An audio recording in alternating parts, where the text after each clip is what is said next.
Hey guys, it's Ricky, the Dungeon Master for Slice and Dice. If you don't know already, we do stream this live every Saturday at 5:30 Pacific time over at twitch.tv/RickyParamore.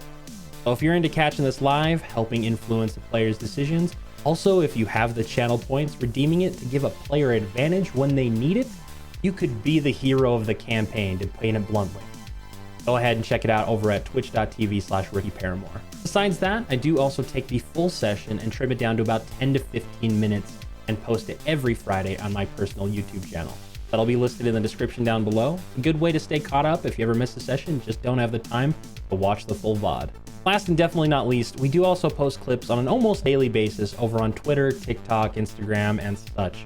So if you're interested in getting a daily dose of roleplay, that's the best place to do it. We also do have a Discord, which again will all be listed in the description. So if you're interested in interacting with the players, interacting with me, asking us questions about the show, again, the best place to do that is our Discord. So go ahead and check it out in the description. As always, I hope you enjoy the show. History is written by the victors. But what happens when a nation rules for so long that even the wars that once put them in place are so long and forgotten that the idea of a large clash is so far removed? The people of Glydian haven't known war for thousands of years. They have grown comfortable knowing that the knights from Glydian's shield protect them from whatever lies in wait beyond their villages and cities. Our story begins in the arena of Ahros, tucked in the Isle of Allnow, a prestigious arena that is home to some of the most spectacular fights to ever face Glydian. From Hawktoon's notorious decapitation of a three-headed serpent to the fight for the hill from the Lombon boys.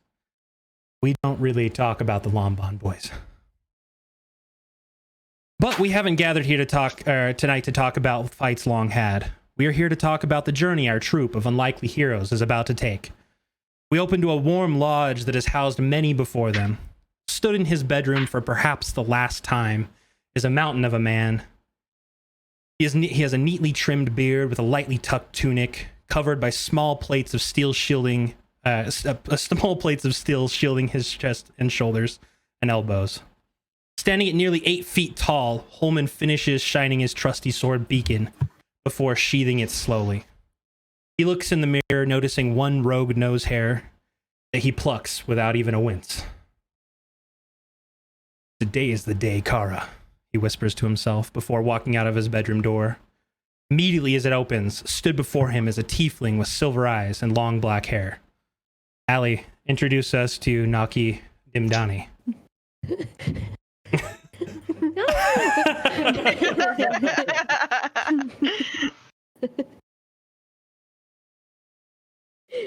I'm not ready.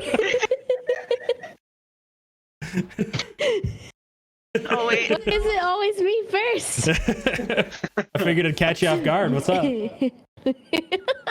Well, are you gonna say anything? I said introduce us to your character. Tell us about your character.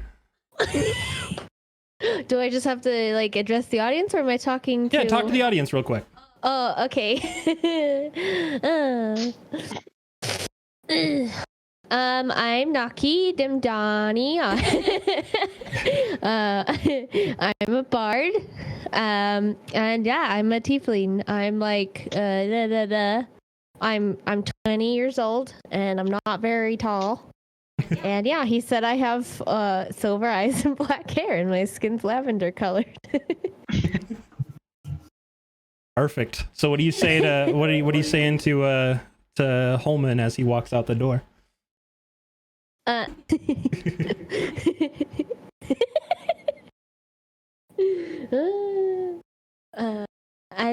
are you doing, Holy?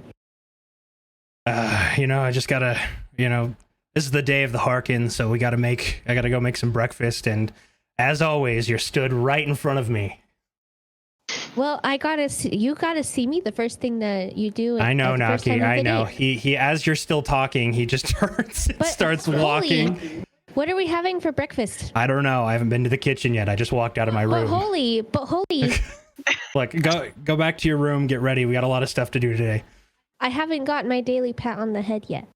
He turns and with a warm fatherly pat on the head, he just very, very calmly pats the top of Naki's head. And he smirks. You could tell in his composure that he's very proud of who Naki's become as he's raised her since taking her in, since she became an orphan. He then continues to, after acknowledging Naki, Holman makes his way over to his fireplace, which is decorated with all the trophies he's accomplished over his tenure in the arena. He stokes the fire before making his way to the bar. Holman is a simple man, and he needs a warm cup of coffee before doing anything else. As he walks into the kitchen, he spots a half-elf, or high elf. Lynn's character's already forgotten. He spots a high elf standing inside, stirring over an oven that is taking far too long. Lynn, introduce us to Eleanor Winrow. Eleanor is a not so short high elf, very pale skin with purple hair. She's 127 years old. She's the oldest sister of the party. Kind of a mentor figure, and she's really frustrated with these group of children. Which she very much loves, I suppose. You suppose? I guess. I kind of like Eleanor spits in their cereal in the morning. Like, aggressively putting, like, their food in the bowls. And, like... Explains how Tut is. Because she keeps putting rat poison in his food. Listen, no one was supposed to know. As Holman walks into the room, he's acknowledging he sees Eleanor, as always, beating him to the kitchen to start work. He walks over to a little kind of semi-fashioned pan over something that he's got a little bit of magic. He then flicks his fingers, a little ember lights beneath it, and he sits there as this little pot of his is just boiling the liquid right there. He then takes it and pours it over some coffee, or ground coffee beans that just drips into a cup. He then turns and after all this time of just kind of not acknowledging Eleanor, he looks at her and goes, "I don't suppose you know what we're doing for breakfast, huh?"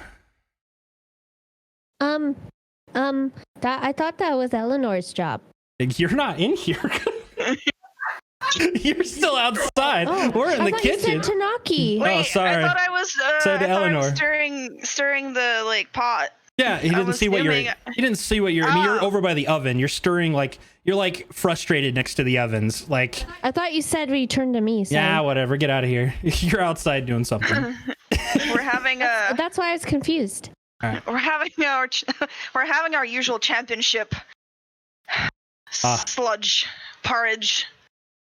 We're having porridge on the big day. You know, the day when we are probably not coming back here. We're gonna have porridge. I'm pretty sure last night I set aside some bacon, a couple of prime slices of some big old steak. You know, having a very egregious breakfast. I didn't see any of these. He then motions to the left, and on a table just a little about 20 feet down, there's just all of these things that are just prepped. It's just sat there. Salted because they don't have like a good place to freeze them, but they're sitting there primed and ready to go. He then pulls his cup of coffee that has dripped into there. He puts another cup underneath, knowing that there's going to be a couple, or at least one other cup from the coffee he makes. Takes a little sip. He's got like a little bit of the foam sitting at the top of his mustache. Staring at Eleanor, he goes, "Well, I guess it's porridge then, huh?"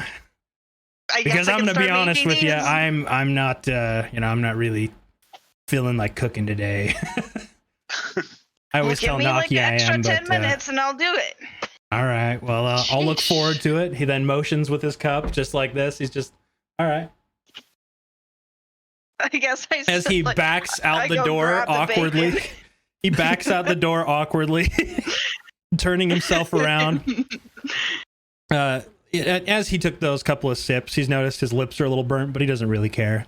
He makes his way to his normal spot for breakfast. As he passes by the bar, out of the corner of his eye, a cat-like figure stretches on the mantle and knocks over his bloodlust trophy. So you see this trophy that is made out of like a pristine crystal get knocked off the mantle. It shatters on the stonework at the bottom of the fireplace. Pieces fly across. He stops with his boot, one little piece of it.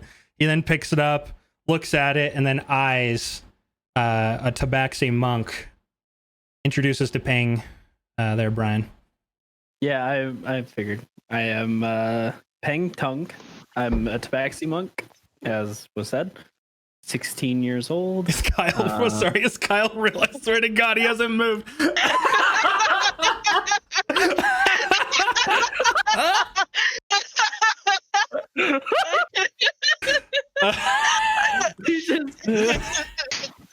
Okay, that was it. All right, carry on, Brian. Tell us about your character.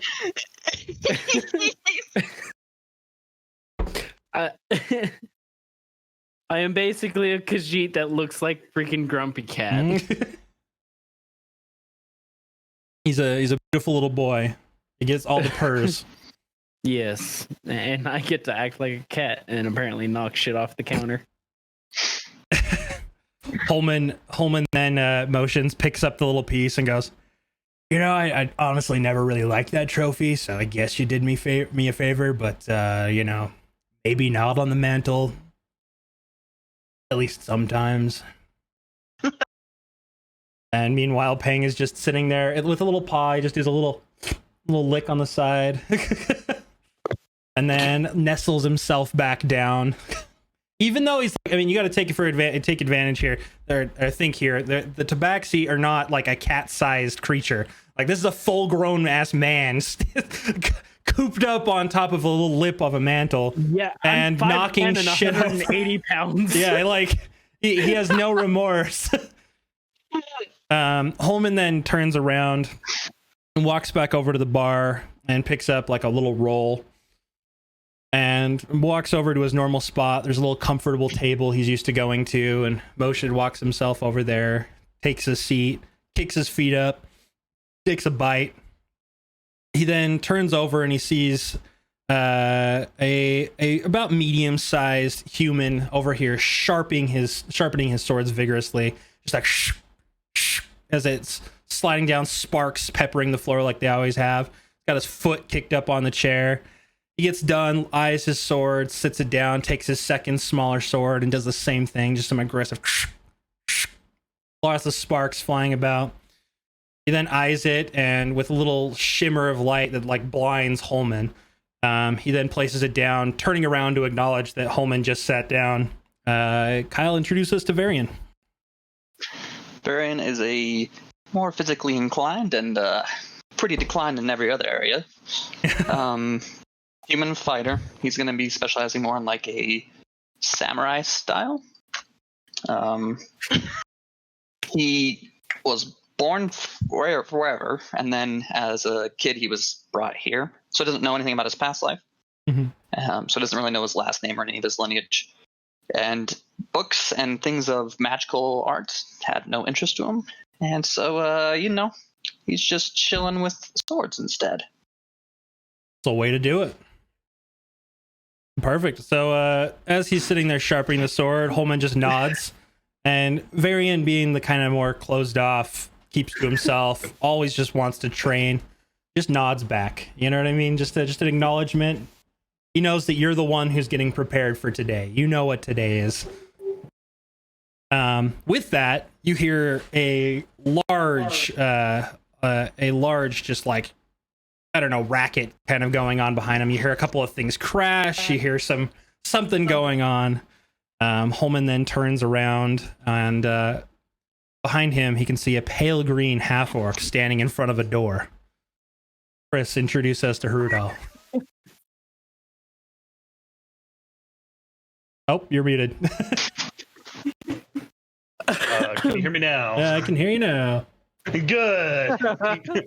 Okay. I am Hrudal. I am a 6'8" half-orc that was abducted from my camp when I was a young boy. My features are more so that of a human. I don't have the tusks that orcs will usually have as the people that did take me from my home filed them down, forced me to behave more human-like instead of the orcish style of mannerisms. Mm-hmm. And I'm going to troll the ever-living shit out of everyone all the time.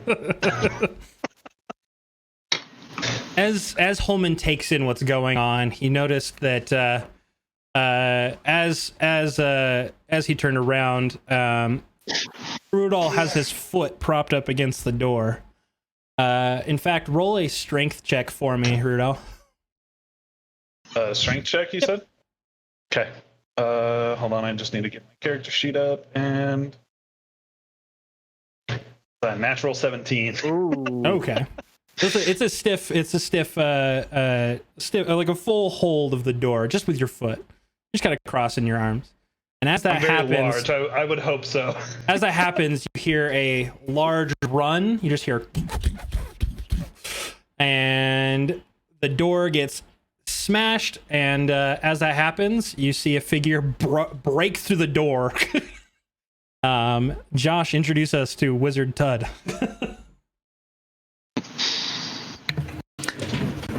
Hi.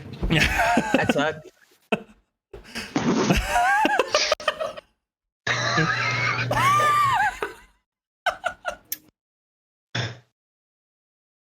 And that's the introduction to Wizard Tud. We'll let the rest of you find out. I hope someone in chat can guess who Wizard Tud is and what his actual objectives are in life. But the door breaks down even with a strong strength check, and stood there looking at the rubble of his door is Wizard Tud.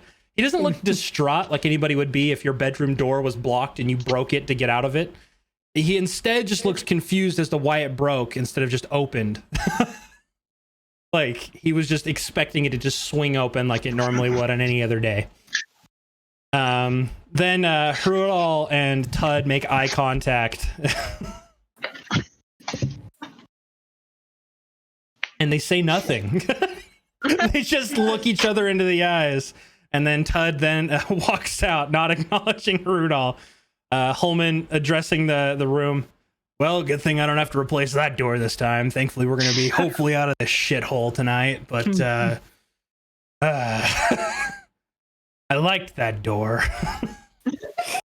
It kept us from knowing what's going on in the bedroom when Tud's in there alone. Tud then, because he knows it's breakfast, Tud isn't the most complex of a man. He knows it's breakfast time. So he beelines it from his bedroom door straight into the kitchen, where you can hear just kind of faintly through the walls, you can hear Eleanor and him bickering. Like Tud is asking questions about what's going on, but Eleanor just is not having it today. So you just hear, and you hear like a glass shatter, and then Eleanor walks out the door with her hands up going, what do you say? You walk out the door, your hands are up, you're done. You're done cooking. It's done. Oh no. Right behind her is Tud carrying the plate of all of the bacon and like various meats that she had cooked. Neatly stacked, surprisingly, for someone who clearly does not seem to be privy to non-accidents. He's carrying these very well. He's got them. I mean, he looks like a chef. He's got them balancing plates. You know what I mean? He walks out, and he then carries them to the bar, sits it down, and grabs a solid handful and shoves it in his mouth. And he just... Wait, if you don't set that plate down.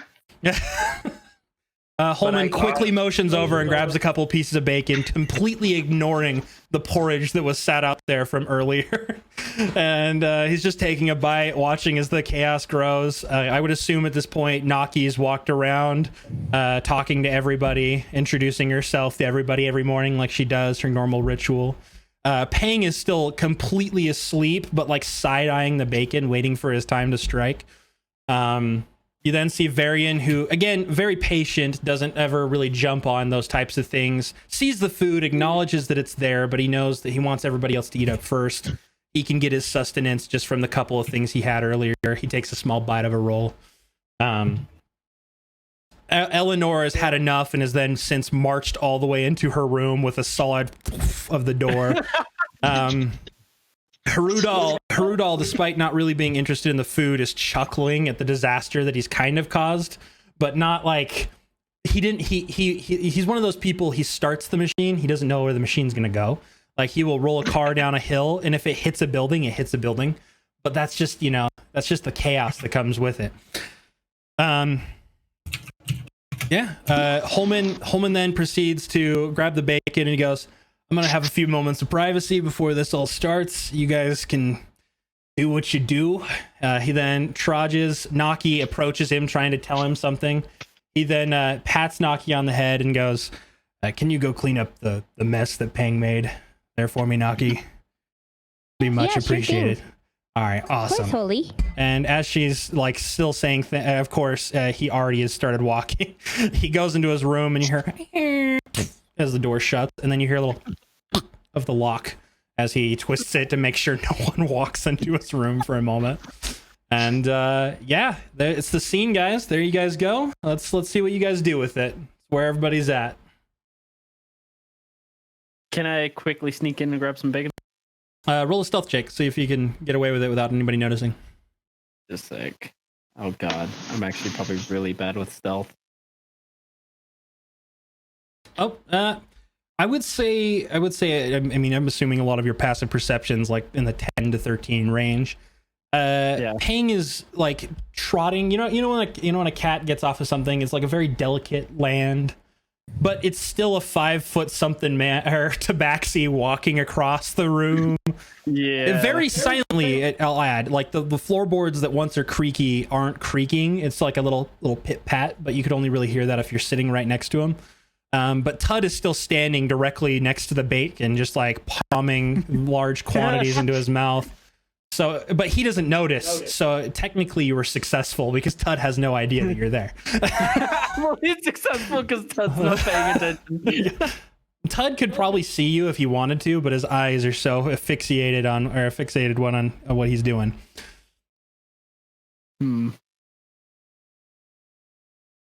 Anybody? I'm glad I got my bacon. I was gonna say Pang's just like, you know that little like cat face. munch, that little. Yeah, like, it's just that little like, and it's a very stark contrast to the like open mouth chewing as bits of bacon land on the floor that Tud is giving to the world. I'm sensible with my food apparently, but I'm back on the mantle probably.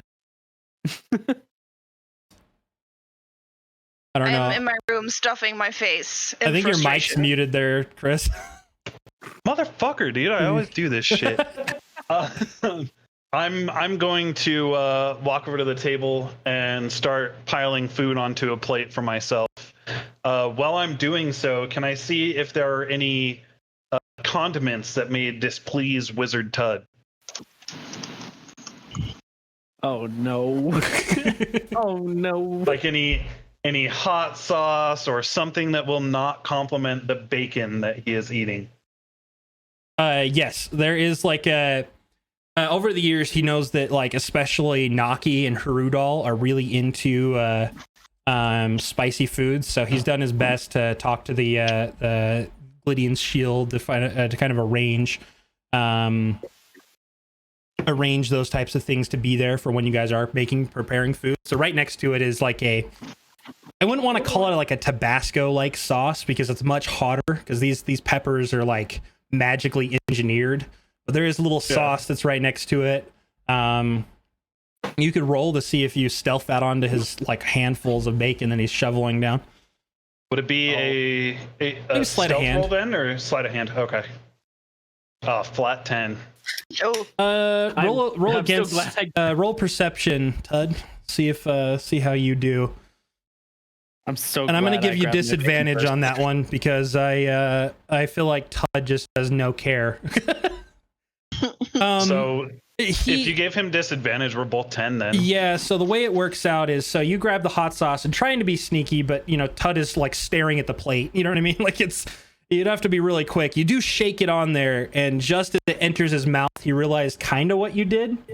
But at first, he's just like, like confused, and then like the spice hits him. Like we're talking like 3 million Scoville here. Like, it's seemingly like if he were a cartoon character, some smoke clouds would shoot out of his nose and all that. But instead, he's just going, "I'm hot." He then drops. He has a handful of bacon, and he just drops it right then and there. And he's just sitting there going, "I'm hot." Is there like any milk around that I could pour for him to alleviate the heat? In the kitchen, there might be a beverage like that. Okay, I'm gonna go into the kitchen and try and find like a glass of milk, but I'm also taking the bottle of hot sauce with me. All right, so you grab the bottle of hot sauce, walk into the kitchen, roll investigation, see if you can't find it. You don't cook in there that often, so you don't really know the spots. 4. You do not find any substance. In fact, you find a bottle of like strange liquid. It looks kind of orangish. You think it'll do though, so. Oh no. Okay, I'm just gonna put 1 drop of the hot sauce in there, and then take it out and give it to Tud. All right, Todd, what do? You taking it or you not? God. What are you doing? Oh, thanks, friend. Well, of course, Tud. This will help with that heat. Well, thank you. I need help. Hot. Hot. It's really hot, Tud. This will definitely help you out. So with that, I would assume Tud then takes a drink from the little bottle. Yes, sir. As you take a drink, you feel a little bit of the spice, but at this point it was so familiar, it's just like it was there. You thought it might have already been in your mouth still. But the thing that catches you off guard is whatever the drink is, it makes you start to like vibrate, like a very light vibration. And with that, liquids just start pouring from your face. Like your nose starts going, your eyes, you start crying. You start drooling very much, like anything that was in your mouth is coming out with it. You feel your armpits sweating more than they already have from the hot sauce that you've endured. I think I may have just killed our first player, guys. Sorry. And as this happens, it all stops in a sudden motion. Just like all the fluids, it just empties, and all of the spice is gone. It's all alleviated. It's perfectly normal. He's back to 100%. That was great. Why does this not sound like he's actually back to normal? I mean, he has fluids down his face. Like, I mean, again, I can't paint the mess any worse than it is. There's snot running down his face. There's still tear streaks. Because Todd, even though he's privy to all the beds and things, or the baths and things inside of the lodge you guys stay in, he doesn't take advantage of them. So the tears literally ran tracks down some like dirt on his face. But he's back to fine. And like he's perfectly okay. In fact, if Todd were still hungry, he probably would go right back to the bacon. What do you mean still hungry? Of course I'm still hungry. What was that, Naki? Can I roll to see if I noticed what Horudal did? Yeah, roll perception. We'll see if you caught on to it. 16. We also have a redeem. Oh, yeah, I saw that. Yeah. I'm just so you guys know, people in the chat, just FYI, I am taking notice. I'm watching chat. When it comes up next, I will give those types of things and make sure it's addressed, okay? Yeah, you did notice, but that whole time you were kind of across the room. You just saw him quickly like palm the hot sauce. You didn't notice anything else he did. You just saw the hot sauce, and then, you know, he walked in, came back out, gave him a beverage that seemingly got rid of the heat. So... Okay, I see him with the hot sauce, okay? Mm-hmm. And I'm gonna walk up to him and say, "Hey, Dolly." Yes, Naki? Can I have some hot sauce too? My bacon isn't hot enough. Well, yeah, of course. I just hand the bottle of hot sauce to Naki. And, I'm gonna turn back to Tud since he had thanked me for the random beverage that I gave him that I don't know what it was, and just kind of tussle his hair a little bit and go, "Of course, bud, anytime." And Tud still, like, again, his picking apart skills aren't like other people's. Like it'd have to be very obvious. He's just happy that it's gone and he can go back to his bacon. Naki then peppers it. In fact, roll dexterity to see how light you are on the hot sauce there, Naki. Okay, hold on. Oh, whoops. Wrong one. By the way, those of you in chat, really quick, is the stream still very watchable? Hopefully the frame jumps and all that stuff. Hopefully it's looking good. We're trying. Hopefully we can get the computer all fixed up here soon. I'm hitting it with all cylinders right now, so I apologize. And you can continue, Nagi. Okay. Got a 5. Okay. You initially, it comes out, I mean, it might have been because, you know, Harudal was just quickly dumping it and like propelling it to the side, and then it sat down for a little bit, but the sauce that initially comes through, it comes very light, so you try to pour a little bit more, and with that you get a lot, like, I mean, like 2 to 3 times the amount you'd normally be comfortable with. Okay, I'm gonna eat it anyway. Okay. Roll Constitution to see if it hits you hard or not, and give it 13. advantage. You like spice. 13. And yeah, 13. Cool. Yeah, you stomach it. I mean, you got a little bit of sweat running down your forehead, woo. but it's not like anything that you weren't excited for. You know what I mean? That's kind of your thing. Yeah, I turned to Hardal. I said, "Whew, Dolly, this is a little hot today." I don't know what you mean. It's the same sauce you always have. I don't know. It's just hotter today than normal. Maybe you should go find that drink I gave Tud. That might help. I'm okay. It's just hot. Funny enough that you right. think about that, Tud had put the drink, like the glass bottle, in his pocket, like half drank, but it's just in his pocket open. And every time he walks, a little bit of it drips out onto the floor. Can I go find the milk? You can go dig around if you want to. Okay. Investigation. Yeah, go into the room and you can roll investigation for it. Oh shit. Ooh. First crit fail of the campaign. Hell yeah. So no. as he walks in, he starts opening things. He's trying to be, you know, he's trying to be a cat about it. So he's like walking in, he's very lightly opening things. He leaves a couple of open ovens just as he's walking through. Oh, so the flame is just roaring out. And as he turns, he feels a little burn on the back of his tail. Oh, and shit. No. He doesn't really think about it too much initially, but he walks back out. He finds the milk. He grabs the milk and he's walking out with the milk. And as he walks... Can I see it if I notice that his tail is on fire?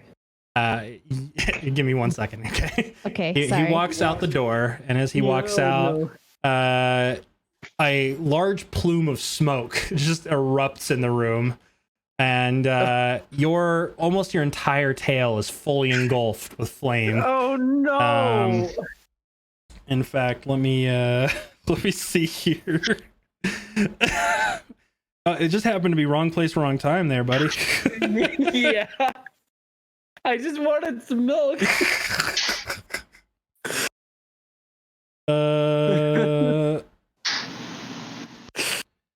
You take 1 point of fire damage as you feel your tail being singed, and then you catch on. No. And everybody who's in there can see the smoke. Naki, even Tud is noticing it. He's probably thinking this smells good, though. Can I stop, drop, and roll? Roll. What would that be? Roll like athletics. Why not? Athletics. Yeah. See how well you do. Oh shit. Okay. Oh, you immediately, by the time you roll, it's already out, but your tail's a little crispy from it. The fur mostly lit on fire. It didn't really touch much of your actual like tail itself. It was just the fair. Okay. Like the tip of your tail is really singed though. It looks bad. There's still a little bit of hair though. It's just a little bit. The earlier part of the shaft, it's definitely a bit hairier lower down than it was at the tip. Sometimes you don't want that helmet hair. You know what I'm saying? As that goes down, all of you who are out here sitting around the bacon, you see smoke erupting from the bottom of the door. boy. This is just how much property damage we can create before we have to fucking leave. So I'm assuming at this point, Pang is just like Pang is giggling as much as a tabaxi can. He's just giggling on the floor. What are the rest of you guys doing? Eleanor can smell it. Eleanor from her room can smell the smoke. I'm gonna bust out from my bedroom and yell So with a like as the door swings open hard, it swings open going the opposite direction of her hinge. Like she it hits the wall. I just yell, Ellie, holy, there's smoke. I don't know what to do. I'm just gonna yell, who did it this time? And then I'm gonna like run and like try and put the fire out. As you say that, you start running towards the door. Pang, you're really ashamed, even though you're laughing, because you don't like making Eleanor mad, because she's not like everybody else. She doesn't just forgive you because you're a cat. She'll chase you away with a broom. As that happens, roll charisma to see if you can't pull a cat move off to look kind of cute, though. Oh god, I'm trying to do a fucking Puss in Boots here. That's a charisma save. We'll do a charisma save here. Charisma save. Yeah. What's that? In saving throws. Okay, there we go. Ooh. Okay. So as this happens, you make eye contact with Pang, who had just been rolling on the floor, and he's in this perfect stance, paws up like this, perfect face. It grips you. You know what I mean? Suddenly, the care for the kitchen drops. You go from being so caring about whether a little property fire goes about. You instead are immediately worried about the little crispy tail that is just popped behind him, and lose all of your drive to go and check on the fire. So Eleanor then, like at a 45-degree turn mid-run, goes straight to Pang and starts trying to treat the tail. Oh man! You rolled a nat 20, dog. I don't know what to say. Like, Nice. Can I still be running around just yelling for anybody? oh to yeah, save Naki is like hands in the air. Yeah. Elf down. And Eleanor is currently tending to the tail of Pang, who is still giving her the same look, even though she's right next to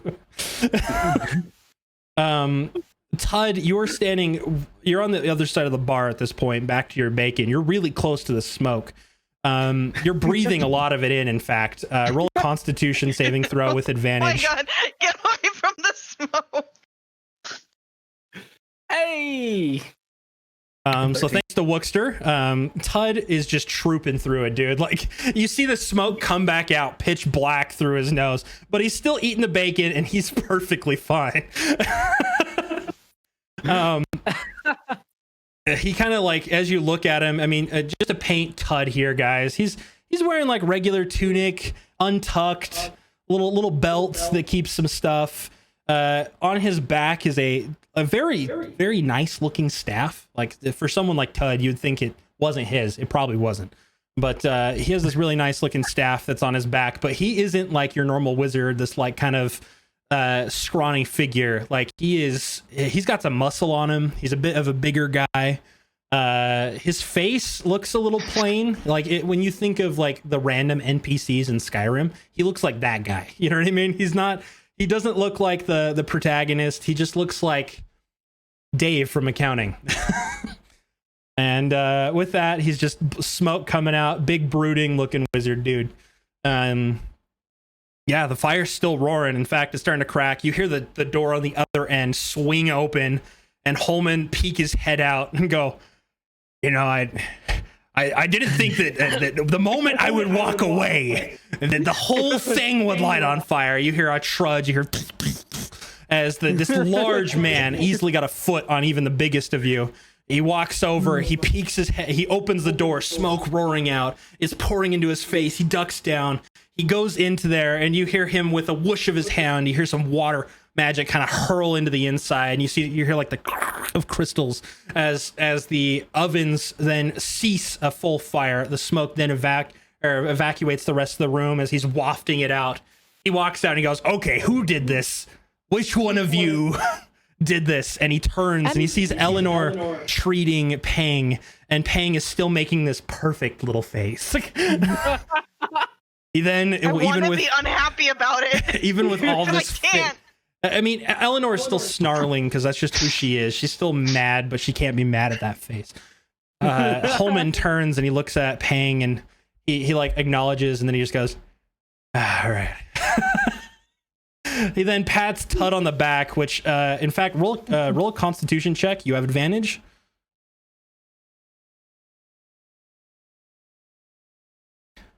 You don't choke. You swallow your bacon, and then you just smile back at Holman with just like a big toothy grin, like full smile. Like you're just happy you got bacon. Life's good, you know what I mean? Sometimes you just got to get that bacon. Sometimes you just got to not choke and die. And with that, with all this, what were you gonna say, Naki? I'm still running around with my hands in the air, screaming. As you come past Holman, he then grabs you by the shoulder, kind of tucking you in for like a light hug, and he goes, "It's okay, Naki. It's okay. I put out the fire." Holy though, did you see the smoke? Yeah, I saw the smoke. It's put out. In fact, go grab yourself. Go grab a crystal from inside. He points inside, and there's this beautiful like ice magic that's covering all where the fire was. Ooh, pretty. And Naki goes in and roll an investigation. See if you can't find the crystal you like. Oh no. She just comes out with an icicle. She just grabbed a piece off, and she's really proud of it. Look how pretty. It's pretty, Naki. You all kind of acknowledge that it's not. Like, you all make eye contact. Even Tud's in on it. Tud's looking at it like... Tud's looking at Naki like that is the stupidest thing anyone's done.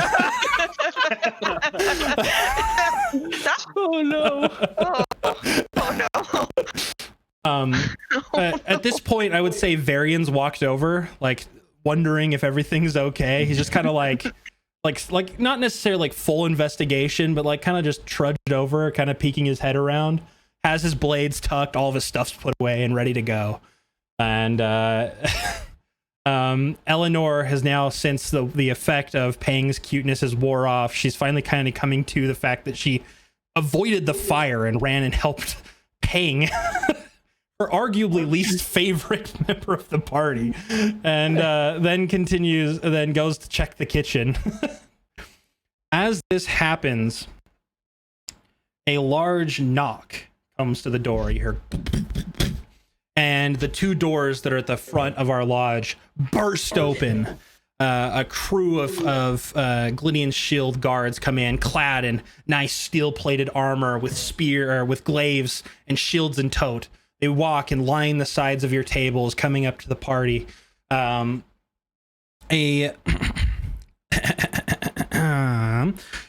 about 6.5 feet tall is Corporal Almond, with a gray receding hairline, but all at a very short, perfect cut. Thick lines riddle his face, showing years of service in Glydian's shield. Almond, are you ready for the day that will define or break you? I would like to think it'll... Ammon cuts off in the middle of Holman's response. I don't care. Grab what you need. It's showtime, ladies and gentlemen. The large figure of himself, then all of the guards then come up next to you and kind of are pointing you to go grab your goods. You all start to, due process. You've done this 1,000 times. You follow with them as you grab your stuff, and they then prompt you to grab your belongings. You all start to pick up little things, little trinkets you've picked up over the years. You're kind of packing as if you're leaving. As this happens, as you guys are starting to make your way towards the door with all of your belongings, you see even Holman has kind of gathered some of his trophies that he likes and has a bunch of different things. But you notice on his left wrist, you notice a small, intricate bracelet. Looks like little beads with just like a little cloth. You've never seen it on him before, and he's just got it on his wrist. As you're starting to make your way out, you notice some of the guards are then taking old possessions out of your rooms. They're taking your, like in Hrudal's room, he's got a bear rug he's rolling out. Little arrows and extra things that you left inside are being taken out. They're prepping it away. As you guys are all starting to walk out, you all take a glance back at your whole life.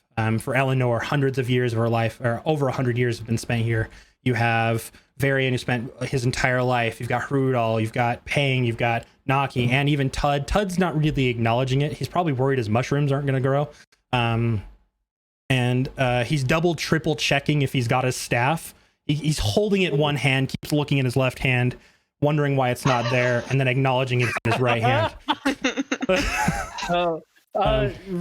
Real quick, can I try to get heals from Holman for the burn damage that I took? So as this is going on, you're kind of packing up your stuff. You would approach Holman. What do you do? Tell him my tail is singed and that I'm really sad about it. He then, because he's such a bigger creature next to you, he then kind of like semi takes a knee. He like bends down a little bit. He pets you across the head with, I mean, honestly, you've grown, like, he is your dad, essentially. He pets you across the head. He's like, it's okay, bud. And then with a little warm grasp on your tail, you feel this healing energy go around it. And your tail goes back to full life. All of the hair that was once burnt off is fully back. And you recover the 1 hit point that you were missing. Sweet. He then pats you on the back and he motions that you left your staff over at the mantle. Oh. Can I be playing my flute the entire time? Yeah, there's just this loud blaring. It sounds like she's playing like she's coined in this universe. She's coined the Jurassic Park theme, but her flute isn't like a flute. It's like a recorder, and she's not good with it. She's way better with a lute than she ever will be with the recorder. So you just hear as it's just going off constantly. Eleanor is like, even though she's fully packed up and ready to go, is just has her head in her hand as she's preparing for the Harkin. As at this instant, you all start to kind of make your way out. You start walking down some of the fields outside of the Stadium of Ahros. You acknowledge some of the guards that you've seen your whole life. They nod with a very like confident, like, you got this, you know, really proud of you, seeing the fighters that you've all become. You pass by some other members from some of the other troops. You guys see a figure who's a little bit grizzled, older. He's like a cripple, like an older man, but he's far enough away that like exchanging words would be difficult. But you see this long little beard, little scrawny beard, and he's got these little beady eyes. But you've seen this guy. He spins swords. He can juggle daggers, and he's sniped an orc from over 150 feet away with 3 daggers to the forehead. You know he's done some stuff. And you see that figure, and he just over there with this very polite old man way. He's like, "Hello, good luck, everybody." And you know that you wish that maybe he was part, because you guys, he's just such a gentle soul, despite the fact that he has literally ripped entrails out of monsters and scattered them across the arena. But you know, he's a really kind soul, really beautiful person. You guys continue walking your way. You make your way into the little pre-room area that you hang out in while the crowd's gathering. But for the first time in your career, you don't hear the normal chants. For Naki, you're used to. I mean, your songs have stunned the city of Ahros, but you don't hear the normal booming Naki, Naki, Naki outside. Instead, you just hear people motioning like they normally would. This stadium, for those of you, it is a large stadium, can hold up to 50,000 attendees. It has large, prestigious places. It's got full dining services. People come out. It is the biggest festival in all of the land, and the nobles and other people from all of Glydian come here to spend their weekends. And honestly, the Harkin is by far the biggest event that ever happens in all of Glydian. And in attendance this time, there's none of the normal crew. It is almost all nobles. The highest, the elite of all of Glydian are in attendance. They're sitting down, having large, luxurious beverages, eating things that have been shipped from all across Glydian. Exotic fish, exotic meats, exotic all sorts of things. You're seeing, like, even just from the glimpse from outside of the gate, you're seeing foods you've never seen before. You're starting to see some of the wizards that put on a pre-game show using prestidigitation to launch fireworks into the sky. The time is now wrapped. It's right around, 4 p.m. It's got the hot blaring sun coming down. It's just at the right angle. You can start to feel the warmth going through your gate. the pressure is starting to build. All of you are feeling super anxious. You've done everything up to your entire life up to this point. You've trained for hours. You've shared blood with members long forgotten. You have seen every bit of horror that you've ever experienced in your life, from deaths of your close friends all the way up to strangers that you had to put an end to because that's how you made your living. And this is all has built up to this moment where you're going to get your freedom and fame, because those who make it through the Harkin are legends in all of Glydian. You will never pay for room or boarding in your life. You will see the luxuries that Glydian has to offer, and people will remember you as heroes, despite the fact all you did was put on a show. As this is all going down, Holman gathers you. You are all in a little group. Some of your nerves really showing. In fact, surprisingly, Tud looks super confident. The lighting of this has him looking like perfect. A glowing beacon. He's got his staff, but he's not holding it like a staff. He's holding it like a crossbow. So it's like, he's got it like this. Holman with one little palm pushes it back down. He's holding it with one hand like a wizard would. And then he nods to Tud. But he's still, either way, looked like a badass. Pang is currently spinning his monk staff as he's approaching. He then catches it with a swift grip and nods. Harudal is currently loading a bunch of bolts and other bits and pieces that he has into his little blunder bow that he has, and you just hear all this clanking as it all falls inside of there. A little cap goes on the top. You hear a screw, and then you hear the bolt slide back with as it locks into place. He then swings it around back, wiping with a little dirty towel on his mace, right? He wipes it down. You can see Naki over there tuning her lute, and you hear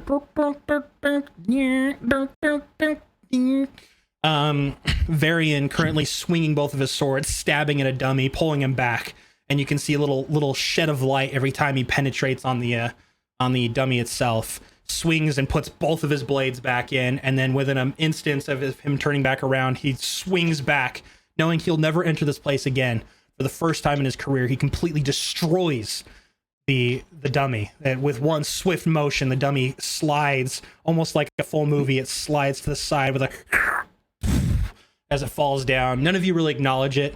So Varian's over here being a badass, but most of you are looking at Tud for some reason.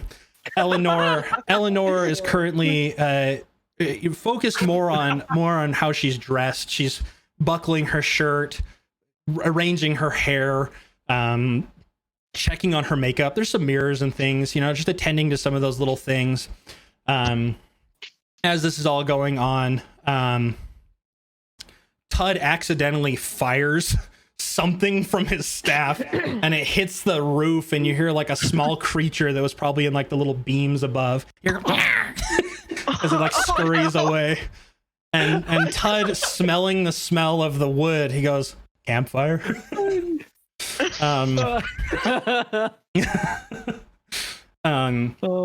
As this is all going on, there's a lot Holman goes, all right, everybody, let's get here. You all start to circle in. Look, everybody, this is our make and break. We've spent our whole lives, and I'd be lying to each and every one of you if I didn't look at you as my own kin. Every single one of you, I have done everything to put you here. I saw potential. When they put me in charge of my troop, I did not pick anybody. I looked for people, and those of you who had spirit, who had something to fight for. Just the other day, he looks at Rudolph. Just the other day, I gave you a book, a very important book. This is from my good friend Torin. Unfortunately, he's not around anymore. But when you get out of here, I don't want you to just abandon the things you've learned. I hope that we will continue to travel together as this ends, but I don't blame you if all you want to do is take on the world and enjoy your life. But there are things outside of these walls, horrors that you've never seen. I hope that through this, you can learn that the world isn't a perfect place. We've been the pets of nobles and others who would rather sit and use us as toys than put us back into society. while there are villages and cities all across Glydian who are almost entirely devoted towards villages and cities across all of Glydian that are constantly under threat by horrors, anywhere from wretches that prey upon the weak, people who die in the shadows alone, wondering if their parents ever knew, their loved ones, and other people who will never see anything. And unfortunately, that's just how the world has been since Torin died and they locked me up just for knowing him. I hope that through tonight, you will see your actual prowess, your potential. As he finishes part of his speech, you hear a bunch of various instruments going off. It's building to a crescendo. You hear the horns, you hear violins, you hear all sorts of music, fireworks going off. You hear the show that was being put on in the center of the arena wrap up as all the structures you're once used to is starting to move into place.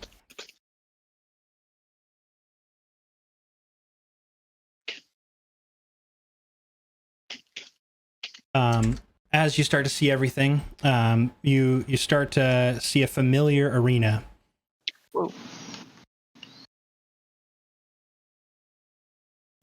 If you could move all of your characters back over there. I think we're missing somebody. We'll figure that out here in a second. As this is all going on, you hear a lot of instruments and bits and pieces starting to wind down after they hit this final note.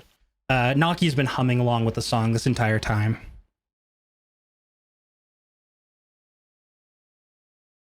I'm so happy to have you all here for the annual Hawken.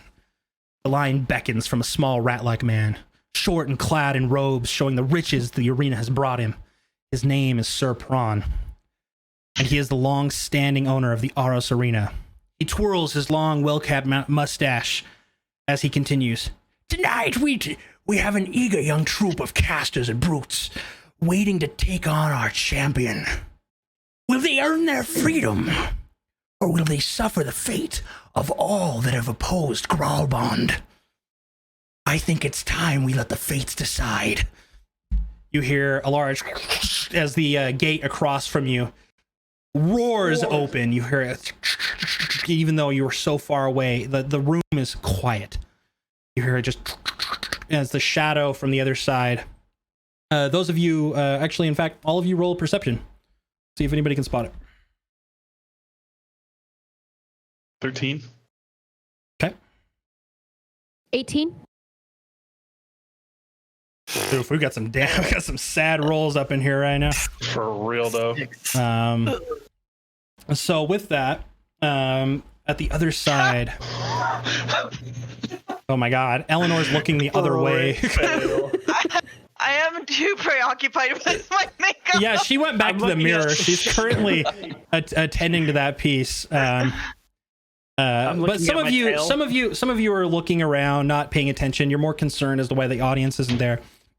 But those of you, we've got Naki, we've got Hrudal, and I guess that's it. Those are the only two who are really paying attention. You guys have never seen Graalbond. You've only heard through talk. The arena champion doesn't live in a little home like you do. They are treated to loyalty. They live in a palace. They are treated as if they are among the elite, even though they are a prisoner. They're someone who normally, if you're sent here, you are caught for murder or something else even more damaging. So these are not the likes of people you actually want to see. They are usually the scum of the earth, and he's treated like royalty. At the other side, a man with bright gold plate armor emerges with his hands above him, long flowing hair and strong facial features. This man is made for a crowd, almost manufactured. The snap of his fingers, a spear shoots from his hand, and he catches it in midair, having his hands up as he walks out. My people of Glydian, I am here to perform tonight. I know you all would despise it if I made this fast, and I have been counting down the days until I could finally take my spear to dear old Holman over there. But I'd be lying if I didn't hate that I have to put an end to the beautiful singing to dear old Naki. I will say, though, I'm going to be doing Saval's work by removing that cyst tud from Glydian. Enough for now. Enough for now, Gralbond. You can save your speech for afterwards, Prawn interrupts. Holman turns and faces the troop as you all stand just outside of your gate. All right, prep talk here, guys. I have no idea what we're coming up to. Any pointers? Anybody got anything? Like, I'm gonna be honest with you. Holy shit. He's gotta go. Holman, did you hear he said my name? He did, Naki. He did. He pats you on the head, worryingly that you didn't hear the rest of the line. Naki, we have to kill him. But he said my name. He could be my we friend. have to kill him. He's bad guy. Well, yeah, he's on the thing, but I mean, he's going to kill us. Yeah, but he said my name too. I know, Naki. We all will say your name. After we win and get out and have our freedom, we will all chant your name. How about that? Okay, I'll make sure that I sing to him too. Sing him to death. Okay. Sing. Just make his ears bleed until he dies. Oh, but he said my name though. I'll sing to him too, and you guys too. Okay. You just sing, Naki. Just sing. Sing your heart out. Okay. Guys, I think I thought of a plan. All right. Everybody Varian, huddles. what are you Holman thinking? acknowledges Varian. He just stern look, like nod. Oh, you guys want to hear it? Of course. Well, I don't know why we wouldn't. yeah. I think if we beat them before they beat us, we'll be good. Hearing this, my character full on fucking facepalm. I agree. Thanks, Holman nods. Holman nods because Yeah, he knows the encouragement it takes to get Varian to actually talk. He nods. That's a great strategy, Marion. That is a perfect. Good job. That is a perfect Good job. plan. But there's a couple of things here, guys. What they don't tell you about a Harkin is they usually pick a different troop. They always have some fodder that comes out into the field. Even though the champion's there, they have some prisoners that will come out and more or less just are bits of destruction for us to kind of take out. They're called skull breakers. They're usually the craziest of the crazy. And we got to kind of figure out what we're doing here. As you guys turn around, you see a group of people. I mean, we're talking full gladiator outfits, just bones, but they have these black skulls on the top of their head, blood painted on their cheeks as they're coming out and they're going, and they're just going fucking crazy, dude. I don't know what they are on, but they are just losing their shit. One of them's juggling his sword. Some of them you can see they're missing fingers. One of them smiles at you and he has like 4 teeth. And you can tell that on each side they're both different colors. So the bones are painted and the blood is mixed in with different colors. One side's a little bit blue and the other side's a bit red. And they're all rearing for the crowd and the crowd is currently all chanting for Gralbond. You just hear Gralbond, Gralbond, as the arena is erupting as it's all building. You still have a moment. You can see the officials currently talking. You see Prawn talking to his advisors. Holman turns around and looks at you guys and goes, "There's a lot going to be going on. Both the skull breakers are going to be trying to meet in the middle and take each other out. And if they win, they become the next champion. We need to make sure they stop. But Gralbond is also going to be using them for putting on a show.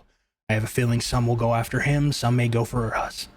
But we need to make sure we position ourselves well. I don't know what Gralbond can do. He might have that spear, but he's not really brandishing much." As you guys look over at Gralbond, you see a little twist of his hand and a shield erupts, clad in gold.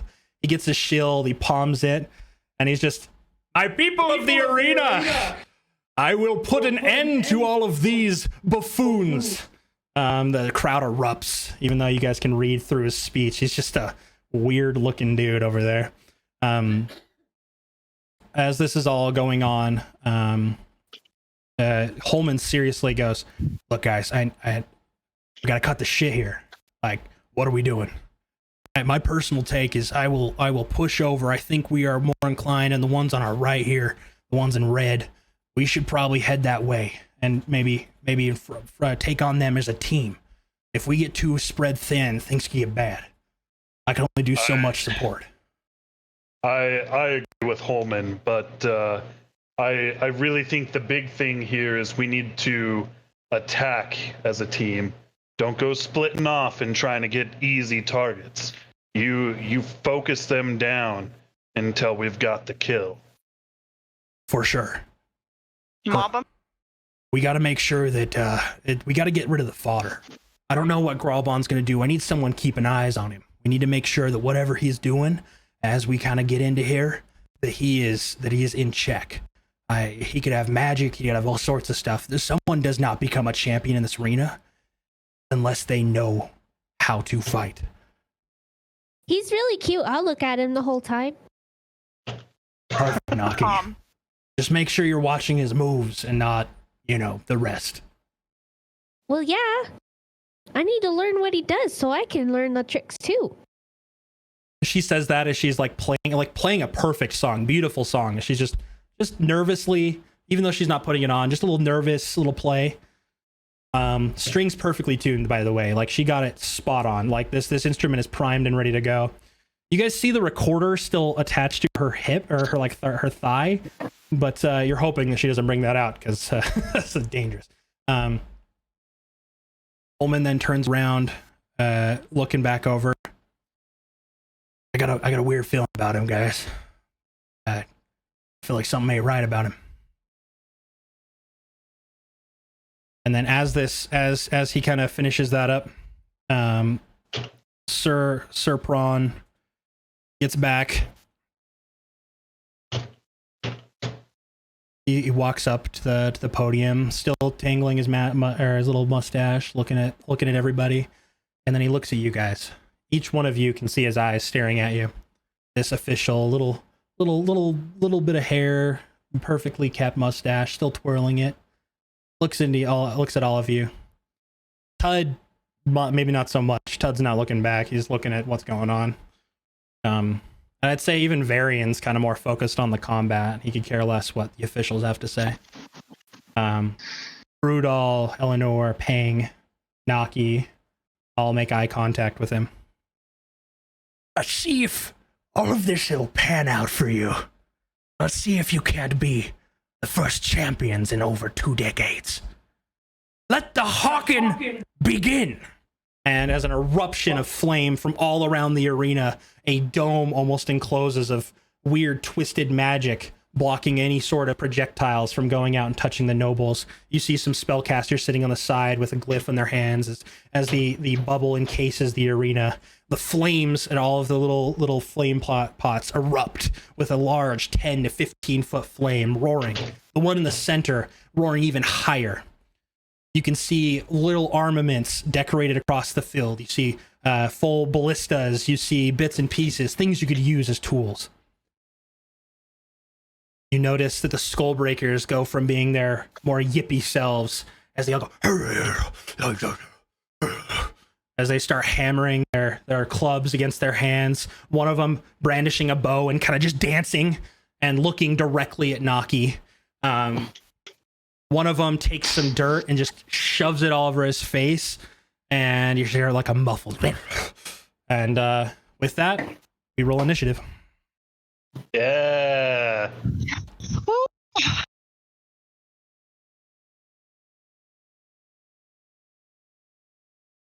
Okay. I'm rolling initiative on my stuff. All right, we got Haruto. Might help if I actually click. I'm on doing my all token. I'm doing all the initiative on here, guys, so the indicator that will be on screen will not be the live one. Oh. I'm trying to keep ignore everything. that second one. Okay. Initiative. Allie. It's next to your AC. Oh, there it The is. top of the sheet. There it is. Okay. Oh, sweet. Nice, good roll.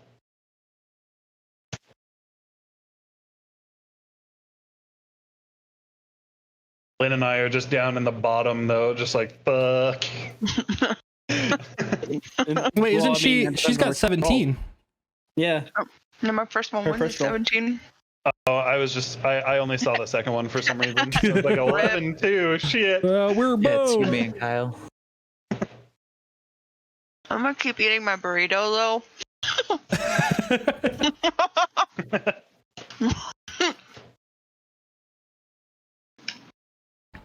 And Naki. Sorry, I'd have this more organized, but I'm just holy crap, 20? Jesus Christ. Yeah. My God. Everything's right. I'm making sure Naki 20. We got Eleanor 17. We got Ping 16. We got Tud 13, Varian 12, Harudal 10, and Gralbond very far down.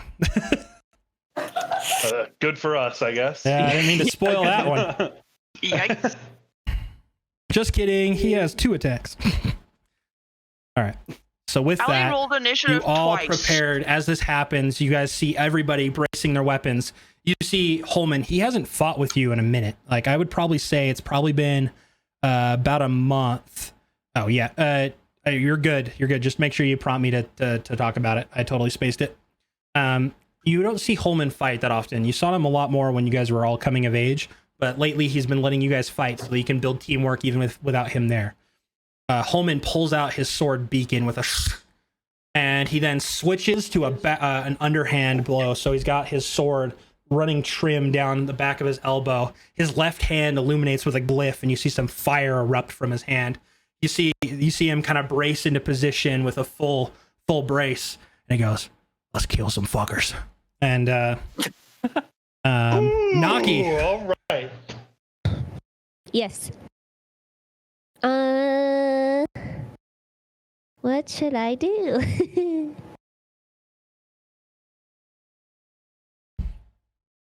I'm gonna say, just for the sake of content here, I'm gonna move all of you guys out to about here. Okay. Oh, sweet.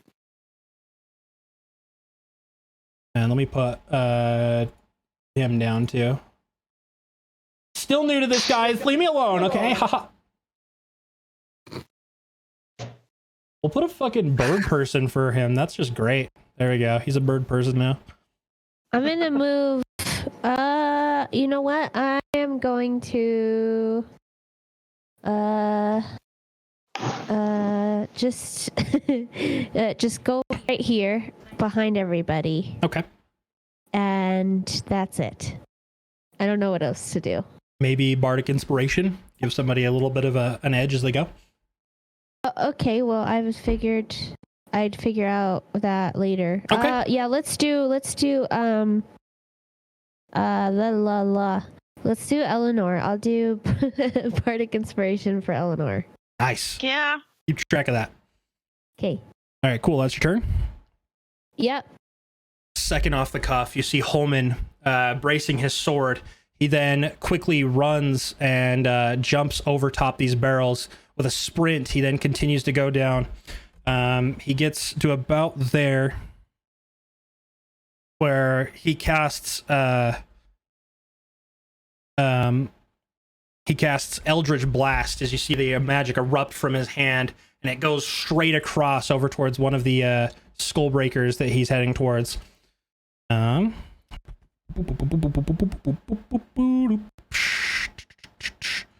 Oh, and as that happens, he kind of like and just kind of ducks down. You see the beam go right over the top of his head, hitting the back of the wall with a little pad of magic as the flames erupt from the side.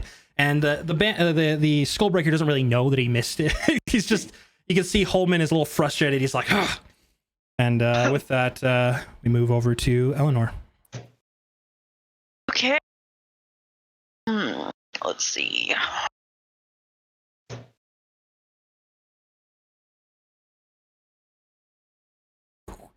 Where I'm at right now. Mm-hmm. How much coverage is that? Those little sandbags right there, I would say it's half cover. What if I like... but then I don't want to be prone. It's up to you. So yeah, I'm gonna run up to to the sandbags, but do like a running and then like slide. Okay. So I could like lay down and be like a kind of sniper with my All right. my bow, my short bow. Okay. Run and do that. Do you want me to roll anything for that? I'll just say you're a little riled up from it, so you make it to there, and then roll to attack. And you're attacking this one over here? Yes. Okay. Let's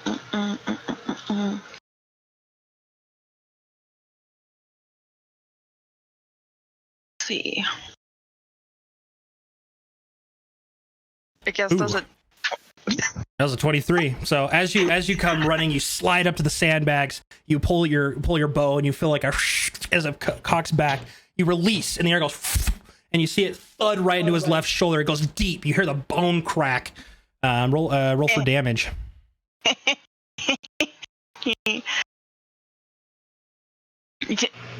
Wait. Sorry, I did that wrong. There you go. Okay.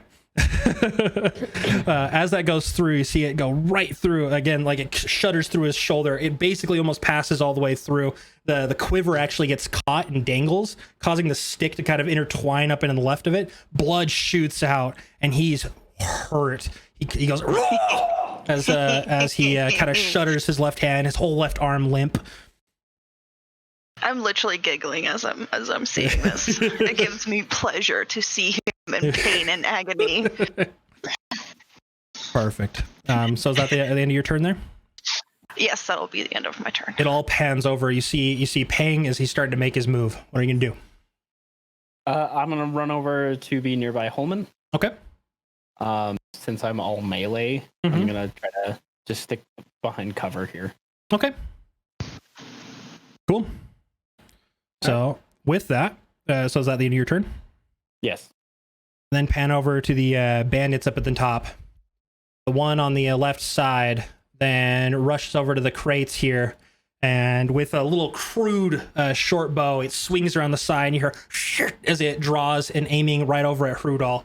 He then pans to fire, releases the bow, and with just a wide careen, it goes through the cage into the back. You hear it pitter off the dust on the ground, and you didn't even acknowledge it. The other bandit then makes his way, jumping over the bones right here, kind of making his way back here, trying to squeeze back through, but he's not making it through just yet. The one over here that just had his arm completely decimated, then makes his way up towards the cover. He has his little crude short bow. He goes to draw it as he kind of... Did you go into hiding, Eleanor? You're in like half cover, right? Cover. Okay. So he draws, and as he fires, it goes wide and goes right over towards the tomb, and it hits the tomb and shatters. You could hear him like, oh, as he thought that he could actually fire it. I'm gonna laugh at him in his face.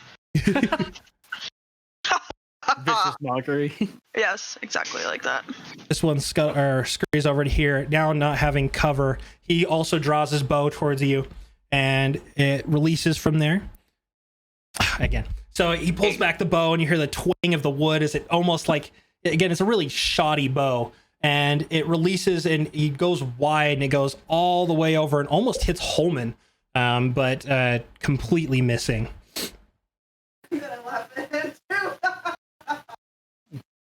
And then over here, you see the captain kind of rush out here. He takes his action or get all the way over to the cover. He's then nestled behind, bracking or loading into his crossbow as he kind of gets into place. The other captain rushes over. He rushes over to this side, and he's just got his scimitar in his palm, and he's just carefully starting to peek around the cover here, trying to find Eleanor. And with that, Wizard Todd, what are you gonna do?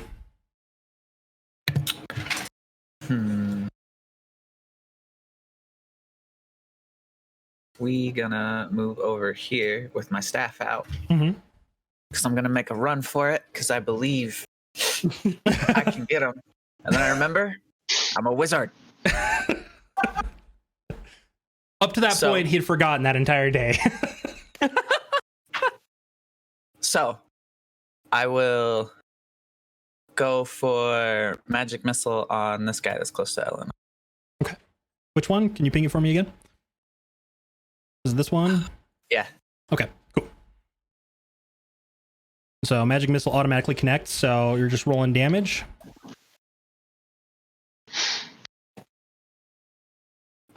Yeah, and it was 3 darts, so 6 each. Right? Isn't that how it works? 6 totals. 2 plus 1 plus 2 equals, equals the number They here. added it up for me. Yeah. So as you fire all 3 of your bolts, they go flying out. Seemingly, they were going very wide up because you forgot you were a wizard up until that moment.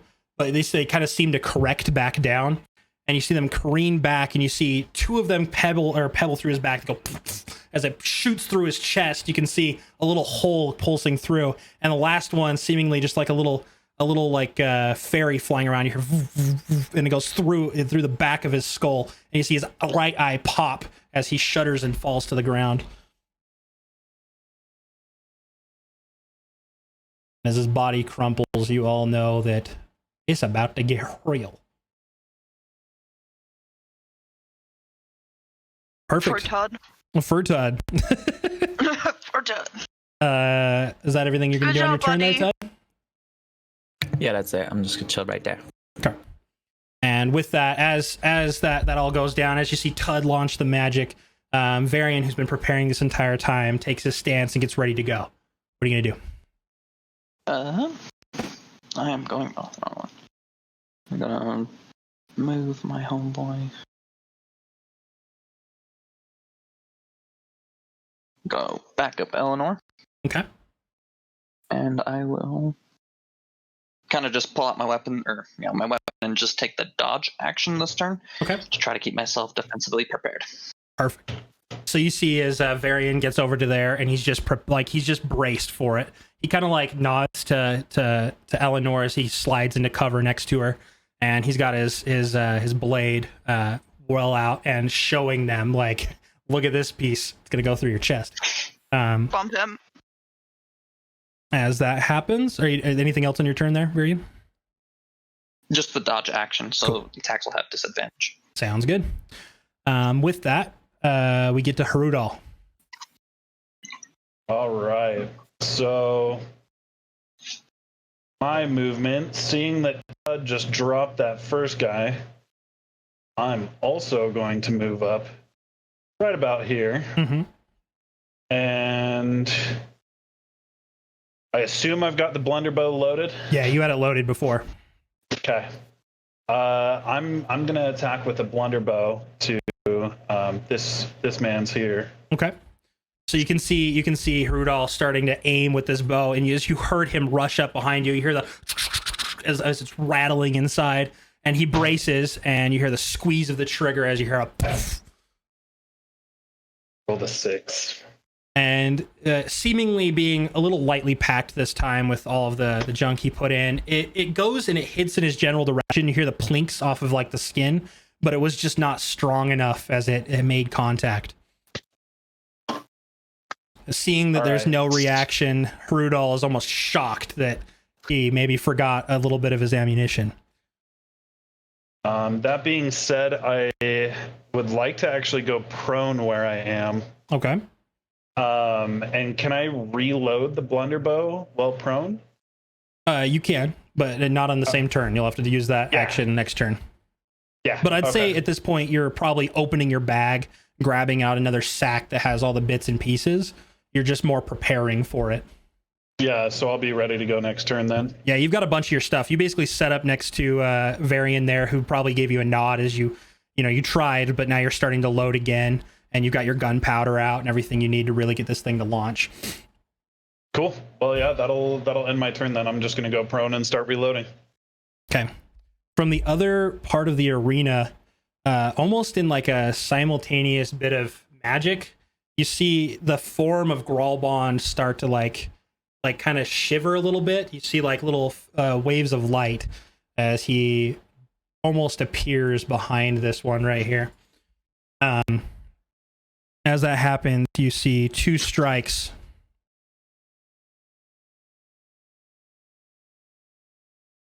You see his spear. You see one poke right through the left side, and you see just a fit of blood patter all over the pillar there. And then he pulls out, and another one go through the nape of his neck as his head sags and kind of drips to the back. The figure who is seemingly prepared for him drops to the ground. Gralbon then goes, "Everybody! I'm here all night. I'll do everything I can to entertain. I know you. You are a work of art there, Marilyn." And that ends Gralbon's turn. While he is saying that, can I start booing from where I'm at? You see, I guess Gralbon, I see you there, Marilyn. Here, Boo! You suck. As that happens, because you're looking his way, even though you barely caught because you're so busy packing your stuff, you look over and you make eye contact, and his long swath of hair, as he makes eye contact with you, you see a charming smile as he goes, "You're next." Yo, you kind of hot though. Fuck. With that, we go back to Naki. Your mic is muted. I'm gonna go here. Okay. I think. Let's see. Yeah, I'm gonna go right here. Right there. And then I'm going to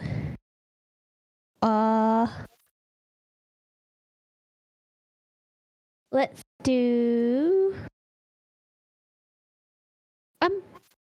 bardic inspiration for Hordal there. That's Hordal, right? Yeah. Okay, yeah. So you can hear as Naki comes running over, she's playing her song. Just at this point, you're just doing like chants, right? You're just like just little like light singing with it.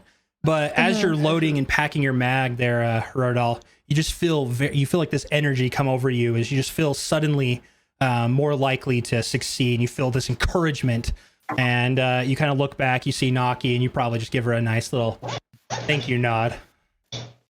He actually just gives you a solid thumb. He just looks back, he's like, "Yeah, I got you, Holy. bro, I have a Coca-Cola."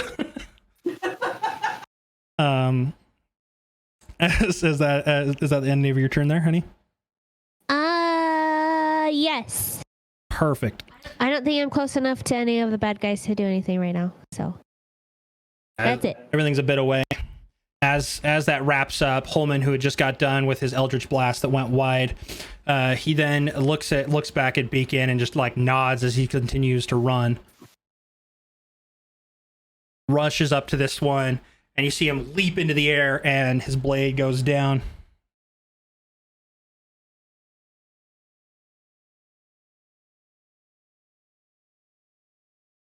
And you see as he crushes down, his blade goes right from the top of his neck, and it goes right down through the middle of him. And the blade digs deep until it hits a thud of his hip bone. And you see him just shake the blade off and kick him 15 feet behind him. As the body flails over there, it crumples lifelessly, just with a thud on the ground. Jeez. Holman then takes his blade with a quick pan of his left and free hand. You see him just, as the blood shears over towards the ballista, he then turns, looking at the captain, getting ready, and puts himself into position. You see as he kind of prepares with his blade. And with that, we move over to Eleanor. So Eleanor just saw that happen as she's sitting over there as everything's kind of coalesced. You see people piling up next to you, bodies dropping to the ground. I yell at Holman. I'm like, how am I supposed to? I just forgot the words. What'd you say? I'll set your show off. You know it. Always been. Oh my god. All right. I am going to shoot this guy over here with my short bow. Okay. If I can find my character sheet.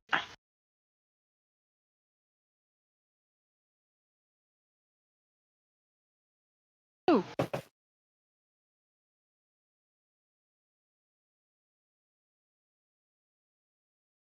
a hit. So you take a shot with your short. Was it your short sword? Oh no. I lied. I mean, it's the same roll though, so I think I'm gonna take it. Are you just throwing your short sword? Wait, no, not. Yeah, I'm taking it. Okay, yeah, you're taking the first one. So as everybody's kind of gathering, you're not used to everybody kind of sitting up next to you. You're usually the person who kind of goes around back. So you're kind of distracted as people are just murking people, and you're here to like steal the show. And you draw your bow, and you see as you pull and release, the bow flail or the arrow flails, and the captain, having seen everything, he kind of looked over to the other guy as Holman kicks him, and just because he turned that little way, you see the arrow just breeze by his face. Curse at myself under my breath. Rip. I'm gonna reload or like start to reload my bow. Okay. All right. End of your turn. Yeah, end of my turn. Having seen all the carnage, Pang, seeing Holman rushing ahead of him, he continues his action. What are you going to do, Pang? So I can climb up on this pillar, correct? Yep. I'd say it's like your bonus action. You would probably need to use your bonus action to get up there, but you could. So, but what about my claws? Oh, yeah. You're good. Go. Okay. So if I climb up here, can I roll for perception just to see how everything's going on the battlefield? Yeah. Okay.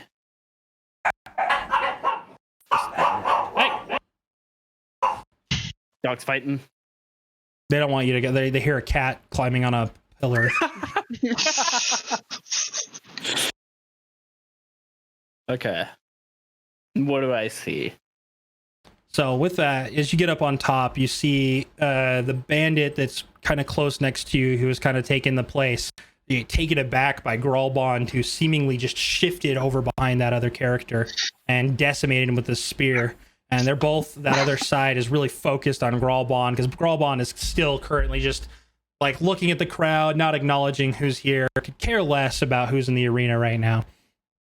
But with that, as you pan back over to the other bandit, you can just tell that he's getting a little nervous, as both of his friends have just been completely destroyed.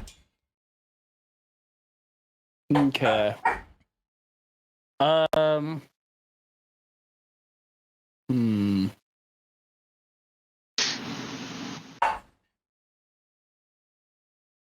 I hold the pounce towards, let's see, actually, I just moved 10 feet. Just like... No, there's not enough room. Unless I can...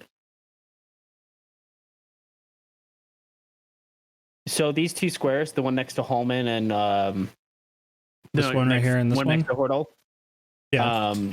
Yeah, can I prepare to pounce just in case anybody gets that close to... Yeah, so you're saying you're not... Well, actually, movement would need to take place on your turn. So you need to get something like that. You need to be in a position in order to do that. Okay. Can I stay prone then? And I'll just wait there. Okay. Yeah. If you want, you could try and like maybe hold your action. Maybe if they try to attack right here, they try to come towards you. Okay. Yeah. Just so you have something in case something like that happens. Yeah. Okay. With that, so you see Pang get up on top. He surveys the battlefield, seeing a little bit of what's going on, reading more into some of the information going on the other side of the battlefield that you guys aren't all privy to, seeing as you're focused on getting rid of these guys real quick. As that happens, the last regular bandit over here rushes over to this side and takes a bow shot at Gralbond. And that arrow seemingly goes wide. He's still just kind of dancing around, so not even an attempt to try and dodge it, but the arrow goes wide. He's almost nervous seeing what happened to his friend. And then the captain rushes up to this little piece right here, getting around the side. He takes his crossbow and fires.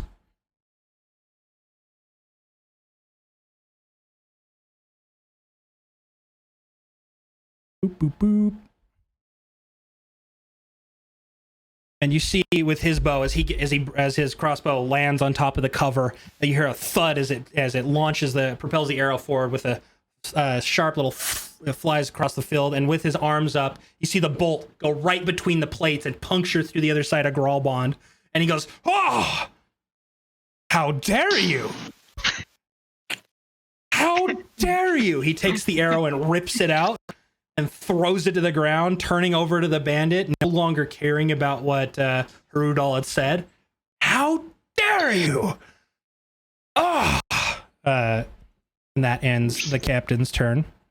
The other captain, who seemingly is swarmed by you guys, then walks a bit more to the side, and he takes his bow, and with a release, he fires his crossbow at Eleanor, who's right here. Hey. He takes a shot, and it was a 21.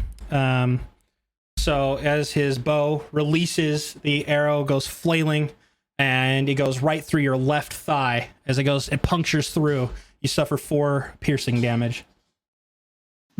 Hey. He's just watching. He's just circling. He was focused on you. Tell me what I'm gonna say to him. I'm gonna be like, "Hey!" It goes through, and you just see Eleanor not even acknowledging the pain. She just looks up like a nagging sister, going, "Hey, why'd you do that?" Tud shudders, which then takes us to Tud. He shudders as he sees what happened to his very precious sister Eleanor takes a shot. Fucking rude. Todd doesn't even acknowledge it. He's looking at other shit.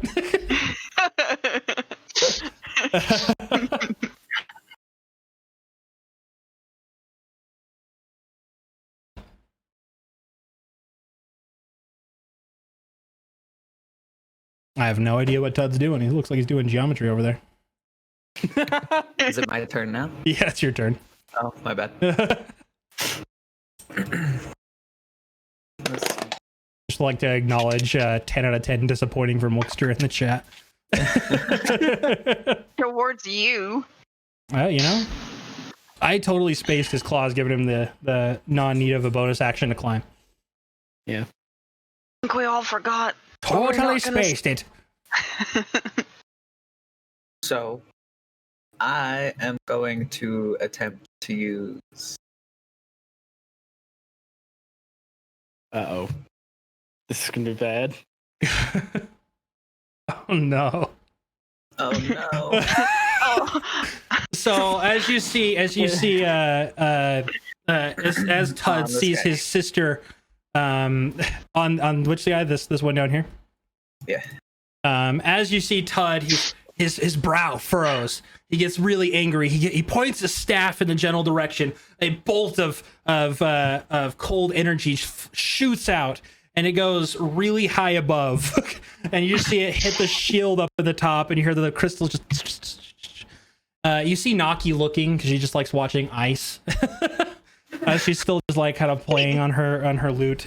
Holman, because he knows how important this is, he turns back as he sees Tud casting magic, and he's like, "Don't worry, you're the best wizard, Tud. Don't ever let yourself think otherwise." As that happens, he had cast his reaction to do leadership, and Tud has advantage on his next attack. Oh, Nice. yeah. With that, we then move on to Varian, who just saw Eleanor take an arrow through her thigh, and even though he doesn't really show it, he doesn't like it. So you see a grimace on his face. Okay. I'm gonna move in a direction, try to flank him. Okay. Get right by him. So you see Varian. As it happens, he jumps over the body on the other side. Again, making another small leap over the mummified body that's kind of leaning up against the sandbags. He then slides as he kind of gets up to the bandit captain. Like, try taking this. No, my roll I'll use Great Whip Master. Okay. So it'll just be a straight roll to try to hit. Perfect, you hit. Okay.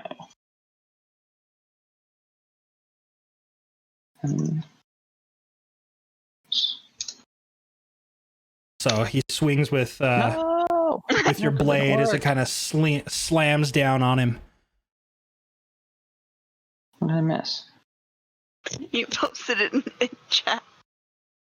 Yeah, you posted it in Discord. I Perfect. see. Everybody want to see my macros? There you go. There we go. I was like, I swear I tested this out earlier. On today's Roll20 tips and tricks, here's how to do a macro. So as that happens, he comes Correctly. flying with your sword's Amaterasu, right? Yes. So you see his blade, you see a shimmer of energy as he comes down on the captain, and it goes right through his shoulder, sinking down in, and then it kind of cuts and pulls out, and you see just a spittle of blood as the captain just choking on his blood as he shrinks to the ground, dead. Start laughing maniacally. You start laughing maniacally. Yeah. As you're looking at your arrow, you're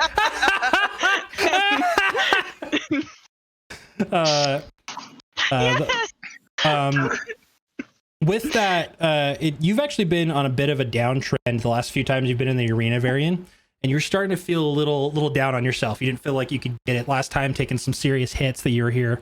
And as you sink that kill, you feel almost charged. You feel a bit of energy pulse through you, and you actually get plus 10 movement on your next turn.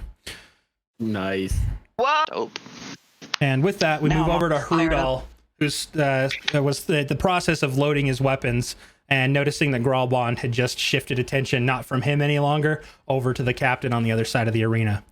You didn't even notice at that point because you're so focused on that. You just heard as the blade from Varian emptied the corpse as it fell to the ground. So you now just realize that your side is clear and that all the targets are on the other side. Awesome. Well, I'm going to start by standing back up. Blunderbow's now reloaded, and Remember, when you do stand from being prone, that is half your movement. yeah. I'm going to move right here. Okay.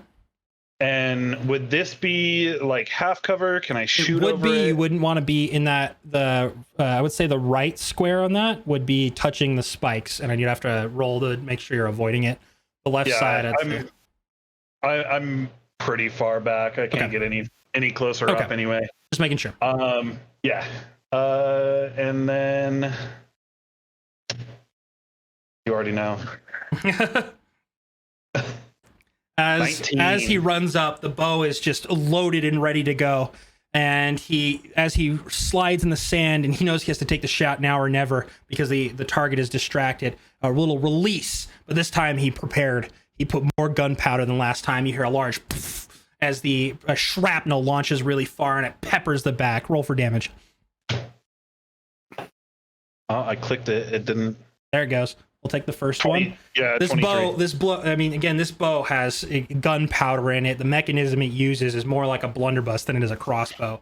As the shrapnel ejects from it, bits and pieces, some old razors, old blades that were damaged, bits and pieces. This time it's loaded with lots of very sharp shrapnel. You see it pepper the captain's back, and you hear a loud thud as his right knee touches the ground. And then he kind of grabs the edge of the thing as he leaves his crossbow, and you hear him go, and you hear the grumbling of the blood as his body shrinks to the ground, unconscious. I don't know if I can do this or not. Mm-hmm. Can I bonus action to dash and move behind this like side section right here, so I'm behind cover? Or would I be counted as behind cover where I am? I would say you're half cover right now. Towards the one on the left, that bandit, you're behind full cover. Because that is covering you right there. That pillar is tall enough. I'll take half cover then. I'm totally fine with that. You got full cover and then half cover on the other side. With that, I'm gonna start reloading the blunderbow again. By the way, as that bandit falls to the ground, Gralbond, who was looking at him after the bow had shot through his arm, he's all like, "Oh, so soon? You don't even want to fight me? Can you believe this guy over here? He died before even attempting. It's outrageous."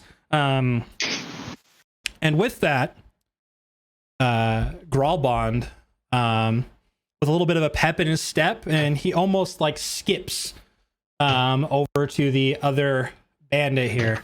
As he rushes up, He then braces his shield and does a shield bash.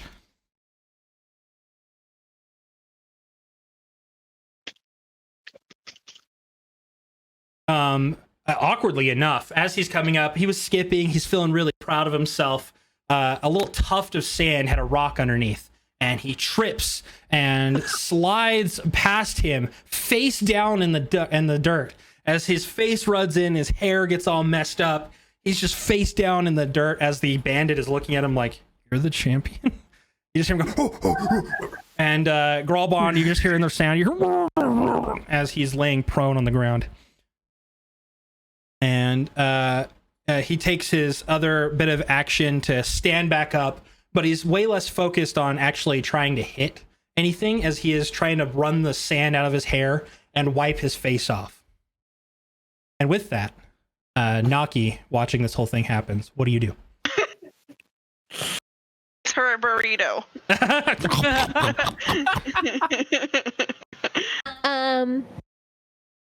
I kind of laughed because I saw it, and then I go right here, right there. Okay. Okay. Yeah, here, and then I cast Vicious Mockery on this boy. Okay. That's a what, a wisdom saving throw? Yeah. Hold on. Yeah, 13. Higher. Okay, so it's a wisdom saving throw though. Yes. He actually got a 10. So vicious mockery. Remind me. That is. It. Oh wait, hold on. There's a couple of those that are very similar to You me. you take 1d4 of psychic damage. Oh, okay. And have a disadvantage on the next attack roll. Okay, so tell me what you say to Gralbond as he just ate shit right there in front of you. What did you say to give him that psychic damage? I said that, hey, Gralbond, you smell like a toe, and I heard it's because your mom smells like a foot. Even though it didn't rhyme, it totally pissed him off because he's sitting there. Roll for damage. Looks like you got 3. Perfect. He's frustrated, dude. Like, as he gets up, his face looks way more like wrinkled and frustrated than he's ever been. And he's like still combing the like sand out of his hair. He basically pulled a little comb out as he's running it through his hair.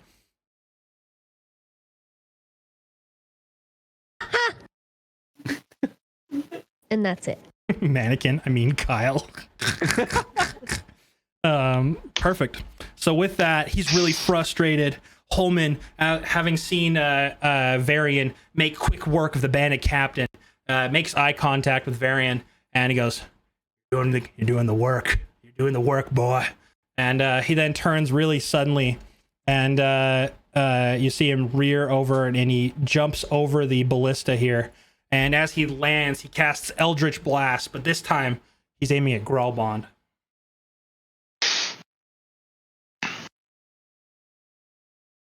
Oh my god, that man is rolling hard this time. Nice. As he lands, a little stumble in his footwork, and it shoots wide. You see the crate behind it engulf in a dark flame as the crate just kind of smolders. And he looks at his hand, and you can just hear him like mutter, "God damn it!" You can tell the nerves are really hitting Holman right now. And with that, we move over to Eleanor, who is still dealing with a bolt in her thigh. I'm gonna rip it out, but I'm gonna like break it off. Okay. So you're just gonna break the tip off? Yeah, so that like it doesn't, bleed out. Okay.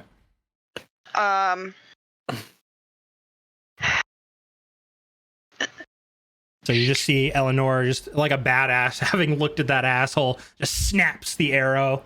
And then even though it's no longer kind of poking from the edges of it, you can feel the movement kind of coming back. You'll treat it later, but you're good to go. I don't have to worry about that.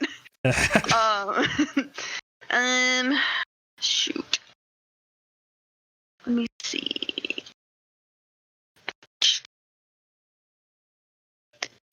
This pillar that Peng is on, like how tall is it? About 10 feet, and it's because it's a circular pillar, so it's about 10 feet at the apex.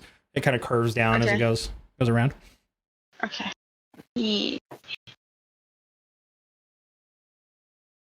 I'm assuming this is rubble. It's like bits and rocks. It's just rough terrain to walk on. So you could probably get to it. It's just half movement when you're trying to walk across it. Yeah, I don't want to like walk across it, but I'm like trying to find like a good hidey spot. Yeah. If you know what I mean. Mm-hmm. Uh-huh. Yeah, I'm just gonna move up to here for now. Okay.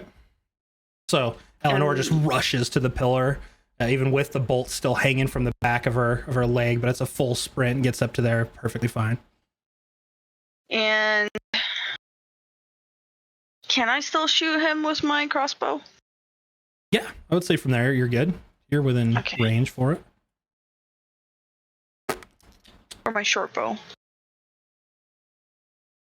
So as you run up to there, Grolbon's sitting there messing with his hair and stuff still, and you reach the side and you draw your bow back really fast and you release, and he just was like turning around from the vicious mockery from Naki, and the arrow just slides off the side of his pauldron. And you hear like this little as it like careens outward into the sand. You hear the crowd go, "Oh!" as they thought it was going to go for the nape of his neck. Unfortunately, that's what I was aiming for. Anything else? Can you use a bonus action or anything else? I'd say that just it was role play that you bent there, took the thing off, so it's not a big deal. Yeah, I think that'll be it for my turn for now. Okay. You're a rogue, right? Do you have the ability to use a bonus action to go into hiding? Technically, I'd say you're in a. It's been a long time since I've played a 5e rogue. So you get cunning action? Do you have cunning action? I don't. Not yet. Okay. There you go. Well, when you do, it's an idea. I was just checking. I want to make sure that you get the max out of it. Yeah, not yet. Coolio. Well, with that, we then move on to Peng, who's been licking his paw. Surprised, maybe nervously. He's just been kind of watching the battlefield up to this point.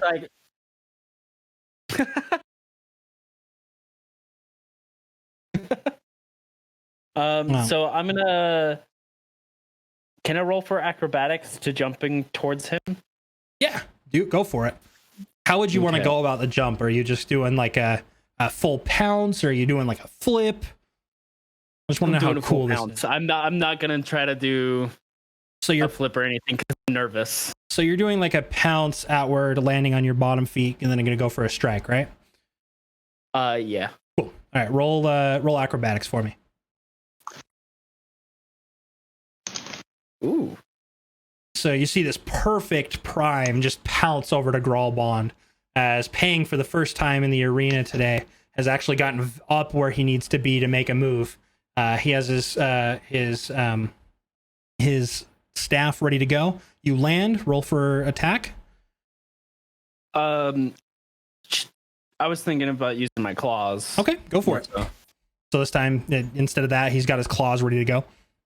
Yeah.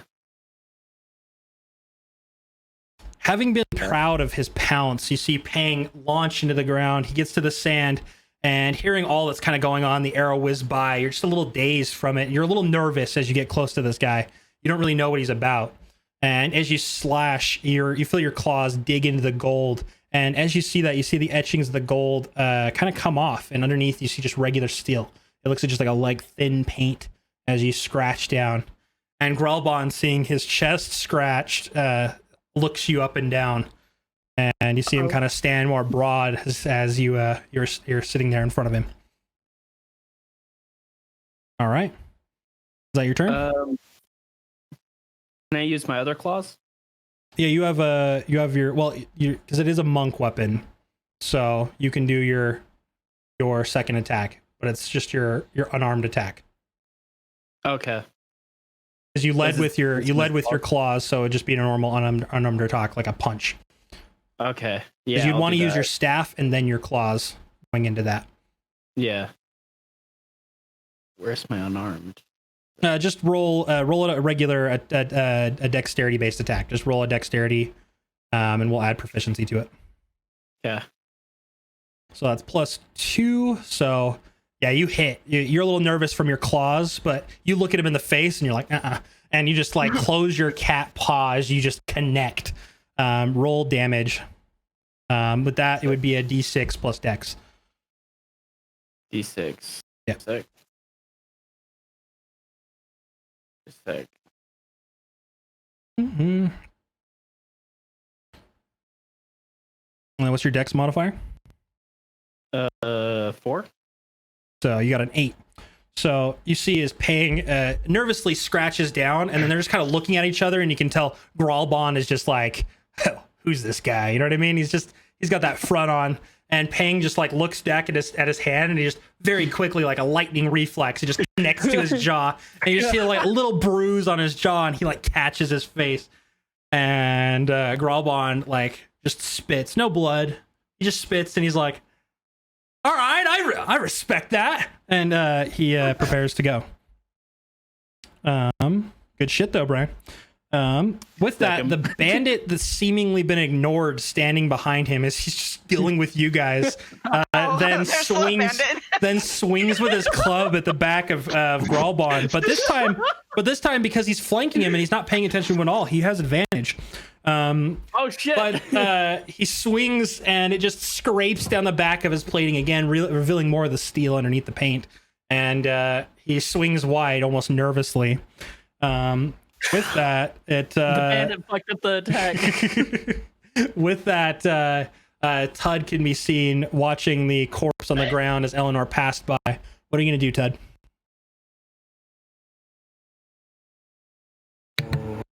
I forget I'm a wizard. And I leap into action by running way up to here. And then I remember I'm a wizard. So I attempt to shoot him with Ray of Frost again. This time over here. Here. Is it not? And he has advantage this time, right? That's okay. Yeah, I'm pretty sure he does. Yeah, you have advantage from leadership. It's roll. Yeah, roll again. I hit the wrong one.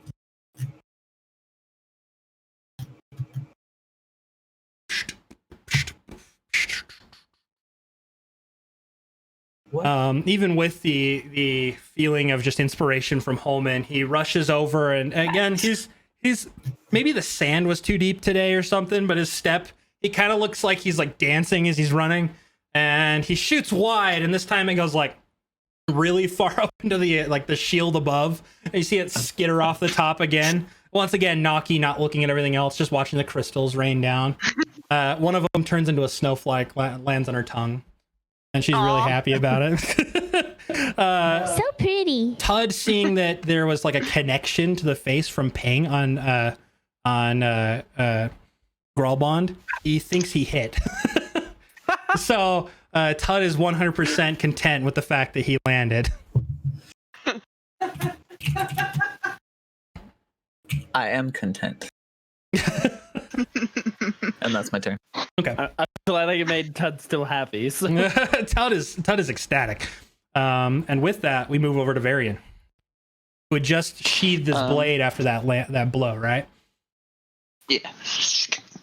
So you gave me 10 extra movement, correct? Yep. So if I were to use the dash action, that do you would want double. to give me? Okay, so a total of 80 feet then. Mm-hmm. Cool. Right.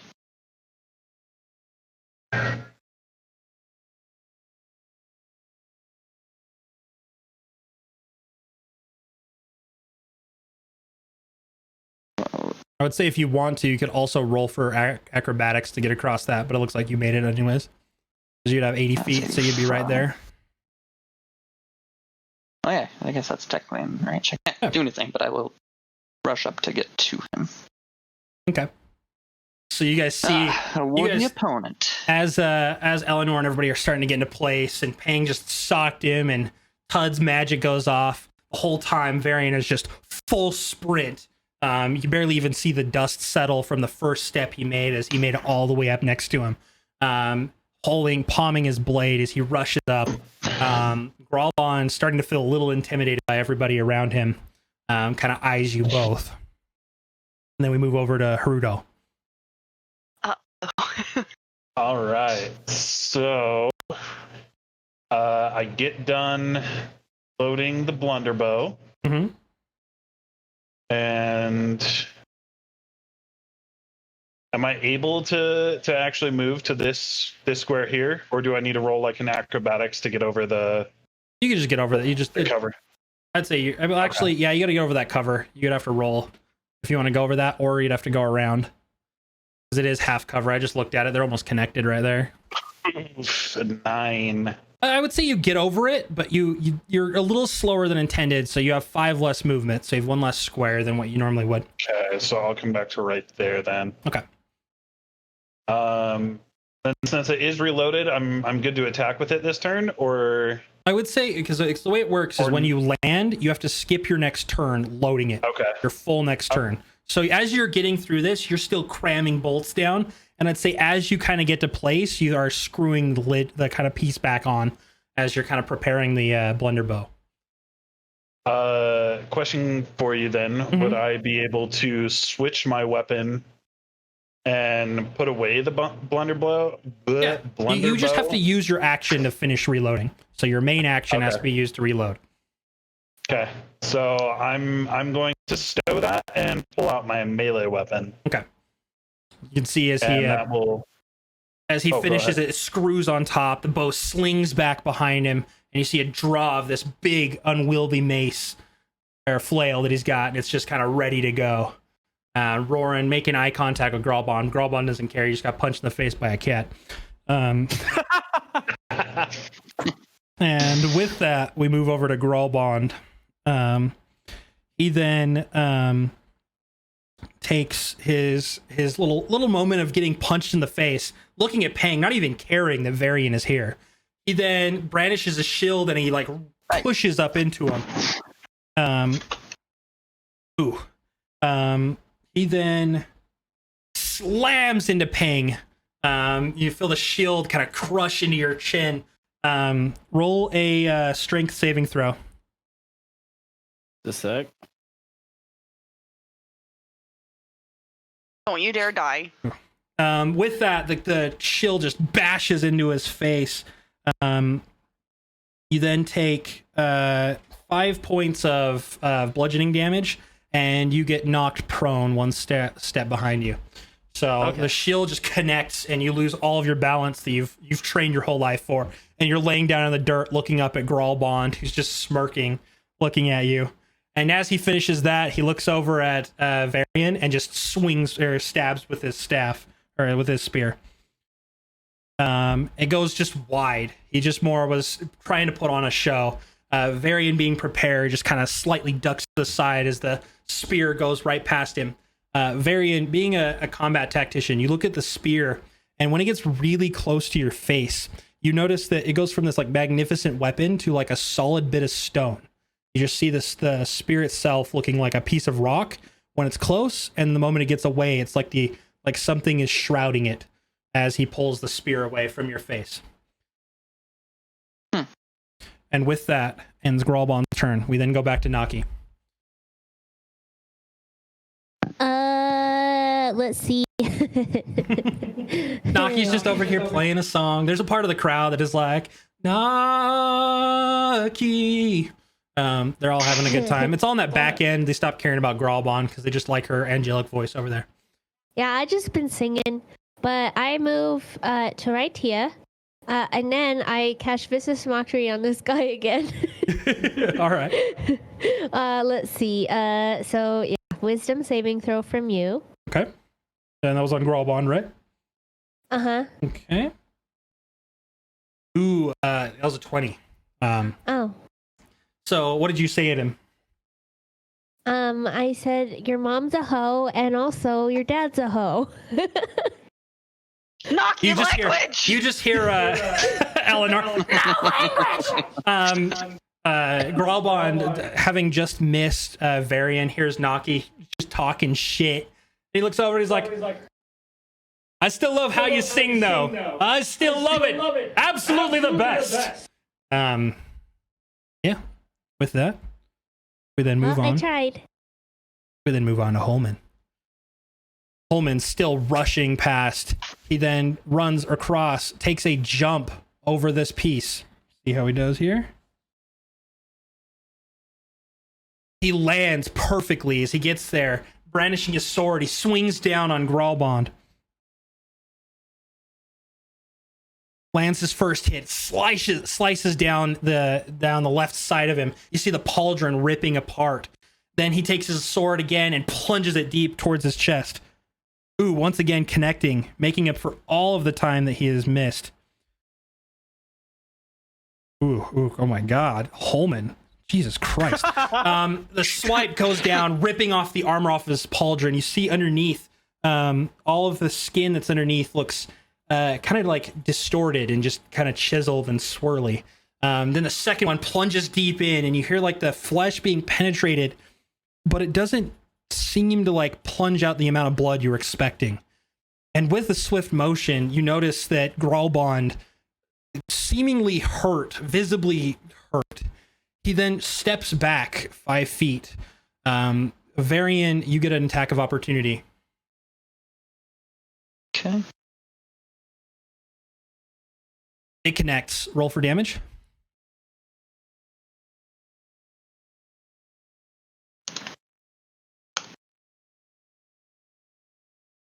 So as Holman pulls his blade out, you see the opportunity as he lets his guard down. You slash down with Amaterasu, going for another clean piece. The front chest piece of his armor shatters and falls to the ground.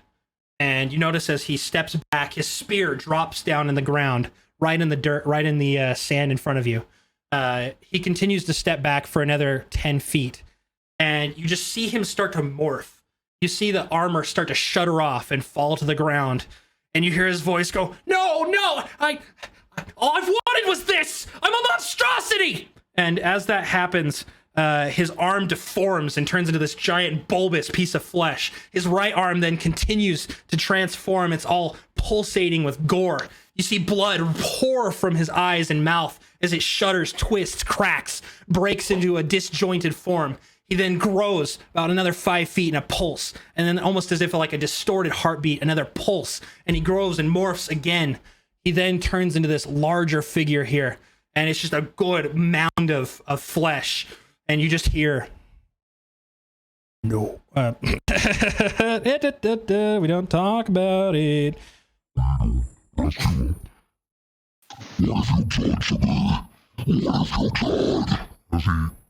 As he shudders into this almost incomprehensible mound of flesh, his body laying almost dormant.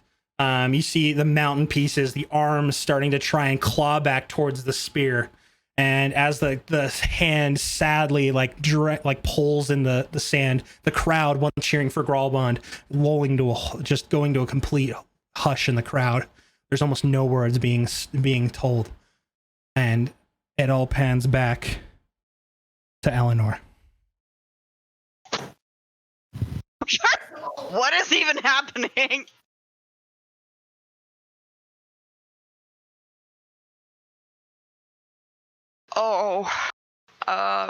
Eleanor stood jaw dropped down from the attacks that seemingly were going to be fatal for him as the flesh mounds, and almost intimidated, has no idea what to do. You know what? I'm just gonna shoot it with my bow.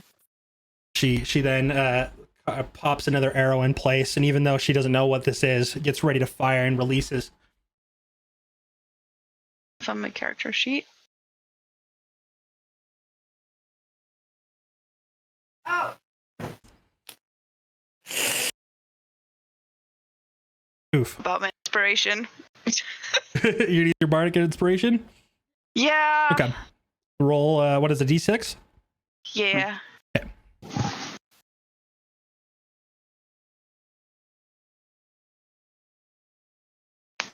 And with that, you connect. So the arrow goes and goes flailing out, and you see, because it's this large mound of flesh, it was really hard for her to miss.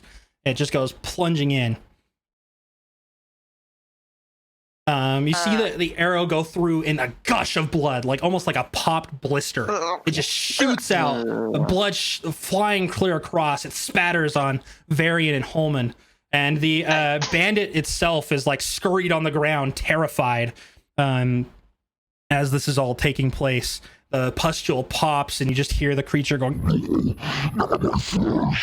as it continues to kind of morph and pulsate.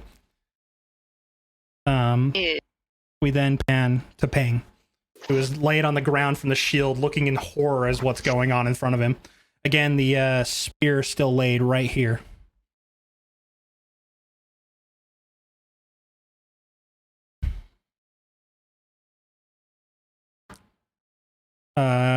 Ping? Hello? Anybody there? Yeah. Mike's muted. Okay, that was muted there for a second. No, it's not. I'm just thinking.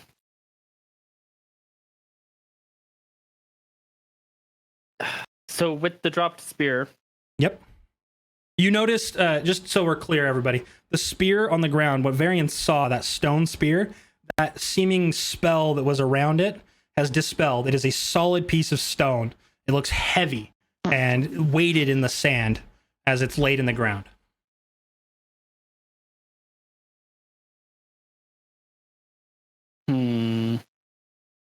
I hope people did their homework. DM. None of us are smart except for Eleanor. It's true. It's true. I can't read. I like the idea of Varian just down there. I can't read.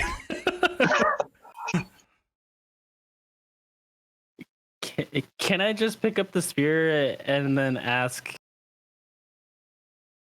everybody in the area what the hell? Roll a strength check when trying to pick up the spear itself.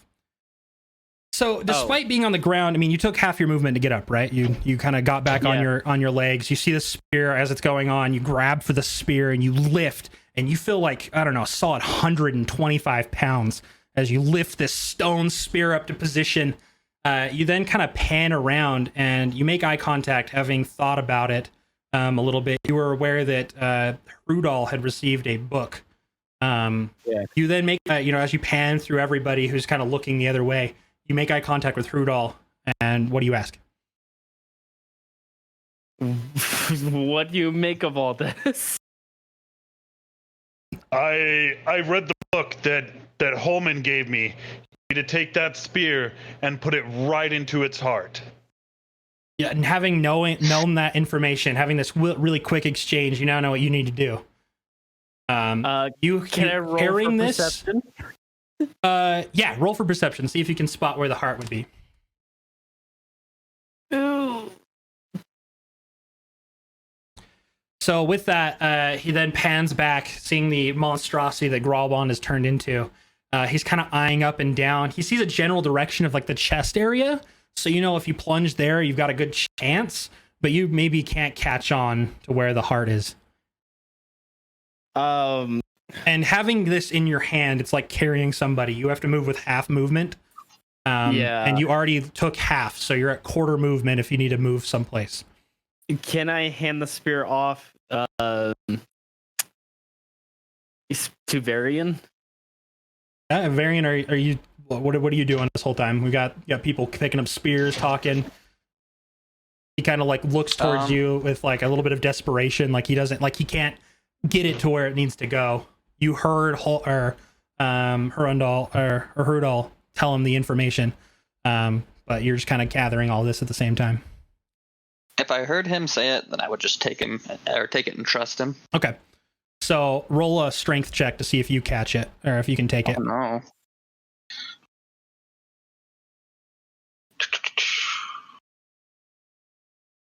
Almost transitioning of like good amount of strength, seemingly a little bit tougher for Pang than it is for Varian. He then lightly tosses it your way. You catch it, feeling the sudden inspiration, seeing as this is the intention you guys are trying to do. Varian, you can take an attack. You can then move. I would say I give you the full movement up to there. You can rush if you'd like. If not, you can take your time and wait for your turn. I'll take it. Varian feeling. I'm assuming I'm not proficient in this. No, it's just a regular roll. Regular roll with strength if you have it. Gosh, just remember strength check is actually So even though the body is transforming, you jab with your spear, and it just penetrates lightly, but it doesn't seem to do the damage or a pierce or anything. And as it kind of pulls back, the flesh, almost like jello, kind of just like bounces back and still kind of moving around inside. You see entrails. In fact, you're so close to it now, you see what you would presume is like a squid that kind of moved through suddenly, and just like all these little bits and pieces, bones cracking and flesh just being as you're really close. Almost nervously, you kind of get back down, feeling a little exhausted, but that inspiration kind of moved you forward. With that, Are you sure this is the right one? with that, the bandit right here tries to run, and Holman, standing there watching this all happen, sees the bandit try to move. He then takes an attack of opportunity and swings at him.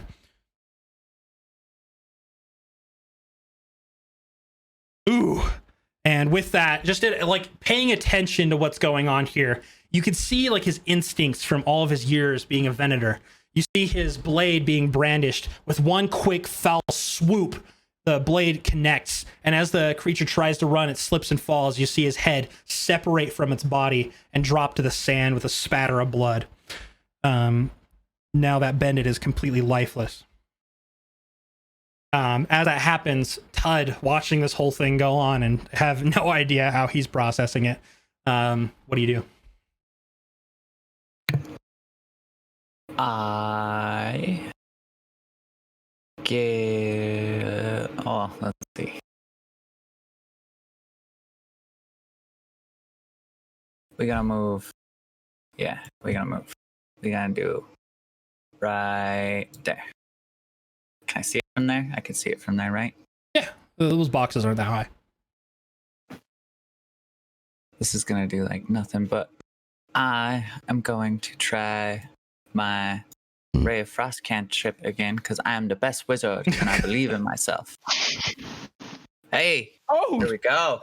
So Finally, with a sudden movement, he rushes up, and you see his staff light with this ice magic. And almost like out of like some sort of built habit, he points in the perfect direction. The bolt launches, and you see this big old burst of ice latch onto the giant flesh mound, doing what looks like, 3 damage? Yeah. Yes. You see the ice crystals form on the flesh. Those of you who are around it, you see it kind of pop because the flesh is still moving so much. The ice is popping in bits and pieces. And you see this like frozen bits of crystallized blood spatter all over the face of Varian. Oh, poor Varian. And with that, Varian being almost kind of distracted by it, it's his turn.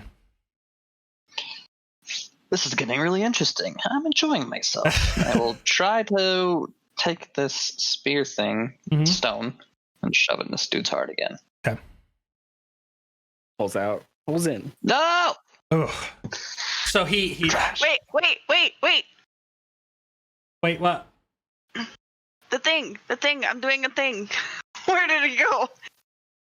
I'm using my mentor ability.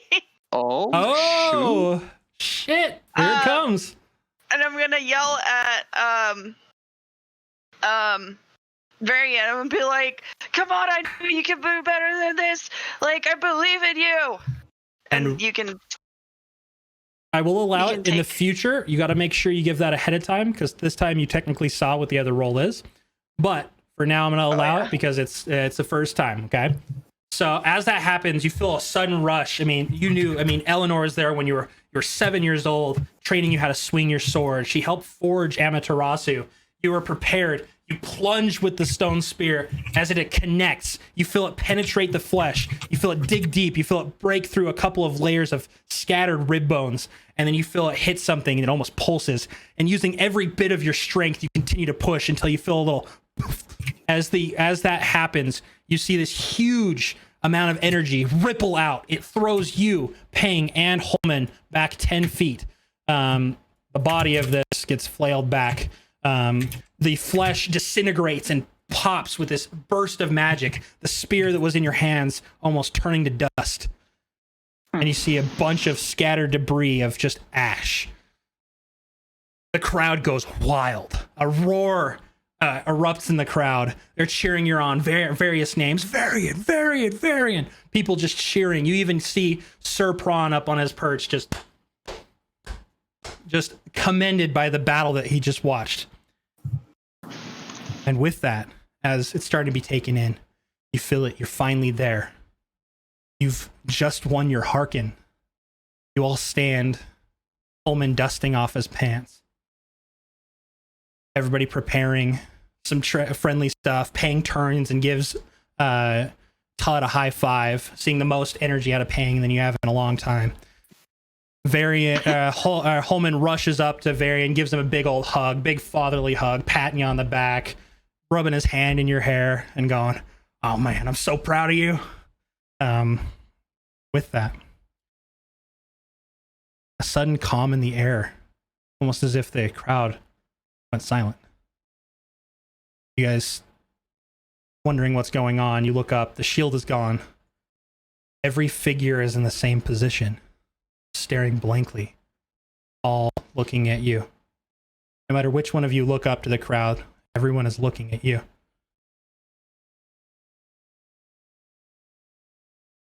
A very light breeze runs through the arena. You see Prawn also, just like everything else, almost a statue. A large crack roars the sky above. It was a perfectly clear day. A dark cloud forms above you. A sudden thud of the gate that's just ahead of you slams open. Bits and pieces of the sandstone or the silver stone that makes the stadium scatter across. A small, almost in disguised figure walks out. Robes, decorated, large black tattoos run down his arms. Bald, not a hair on his body. Eyes closed. Walks out, barefoot, little slumped pants. Almost looks like he trained as a monk, if that could be the description. You're all taken aback. Oh man, I was not prepared to do this voice. Ullman, you are a hard man to find. You see what seems to be a middle-aged man walking lightly out in the sand, assorted. We're just using this token for now because I'm too lazy and I need a visual. Continues to walk towards you. Ullman, I have no idea who you are. Prawn, what is this? Fucking, we won our Harkin! What the fuck is this? With almost a shiver of fear, you see in Holman for the first time ever. The figure continues, all of the body is still standing, completely still.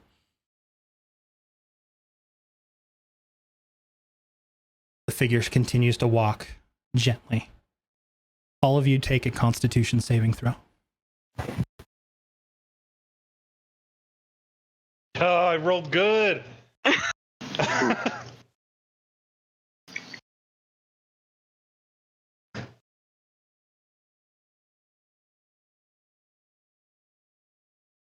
Todd is afraid of nothing, dude. Fucking nothing, bitch. Todd, Harudal, and Eleanor, almost unaffected, but everybody else is petrified. You feel this rush of fear flow through your body. You're frozen. You can't move. You have no idea what is going on. This presence, this figure, this magic, that whatever you feel coming from this individual is something you have never felt before. You have studied arcane arts. You've been around people who can wield magic in all sorts of magnificent ways, but you have never felt what this energy presides. It's like it's inside you at all times, but it's being activated. It's as if it's flowing through your body at any given moment, and then it vanishes, and then it reappears, and it vanishes back and forth. The figure continues to walk. Ullman, this is between you and I. I don't know why it was so difficult to find someone carrying something so valuable. You, my friend, are just here to facilitate the beginning. He then takes a couple more steps in the sand. Full initiative. Oh, frick. All of us? Everybody. You see all of us at the same time, just oh fuck. Oh, fuck. Damn it! Okay, Papa, I'm with you.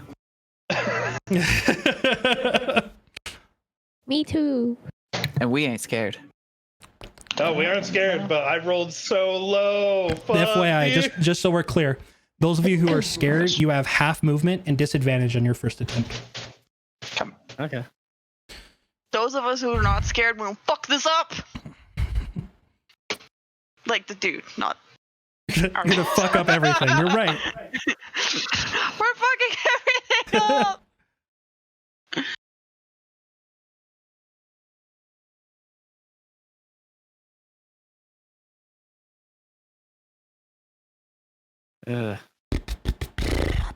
Sorry, guys, taking a second.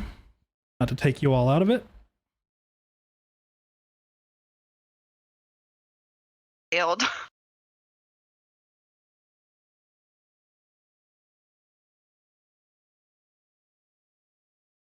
With that, we got no duplicate rolls.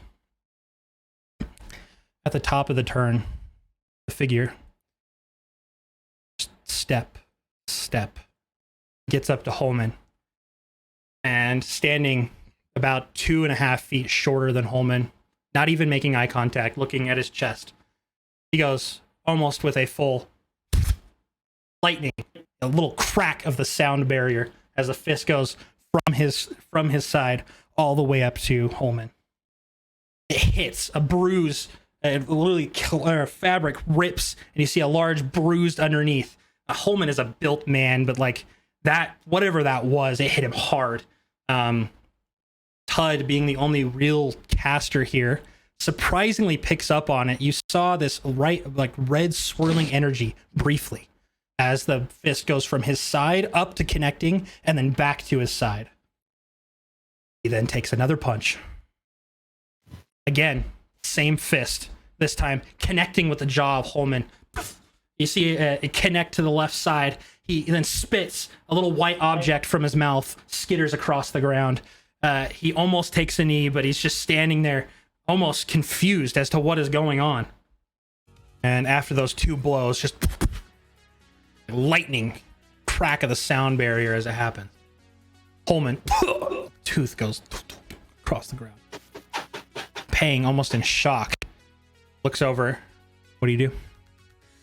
Real quick, by the way, you've got the bad guy in front of me, not Holman. Oh shit, you're right there. Oops. So I'm gonna switch over to instinct and do my feline agility to counteract the effects of being scared. Okay.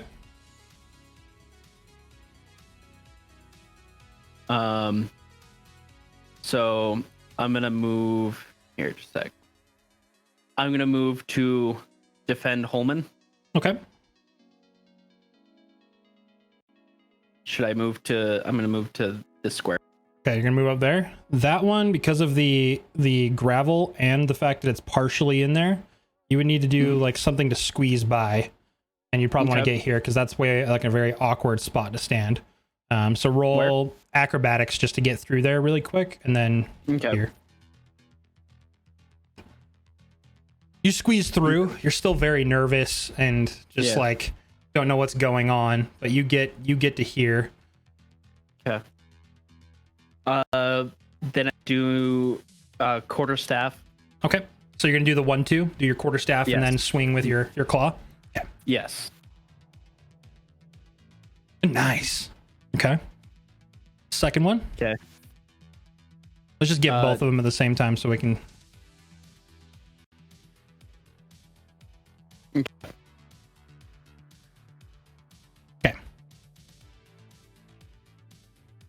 What do I roll for damage on? So the as it kind of comes down, you're again still super nervous. You rush up, you then swing with your quarterstaff, and it connects. But as it connects, you know you delivered the force. It connects to his shoulder, and you hear the crack. But you feel like your staff almost took more of the brunt than the body itself.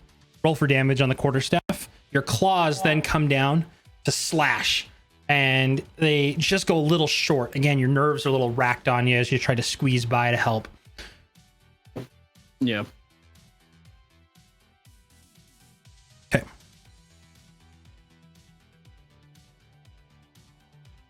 Again, the spot, usually when you crack with your staff, the spot that you hit on his shoulder, there's almost visibly no damage, but you know that there was some pain that shot through there. But the figure is just staring blankly with his, or not even staring, his eyes are closed, facing Holman. And with that, we move over to Eleanor. I'll questione. Uh-huh. Can I see if his eyes are glowing blue? If his eyes are glowing blue? Yeah. I would say his eyes are closed, so you can't see any light coming from the inside. Say that again. His eyes are closed, but you don't see any like light emitting from even behind the eyelid.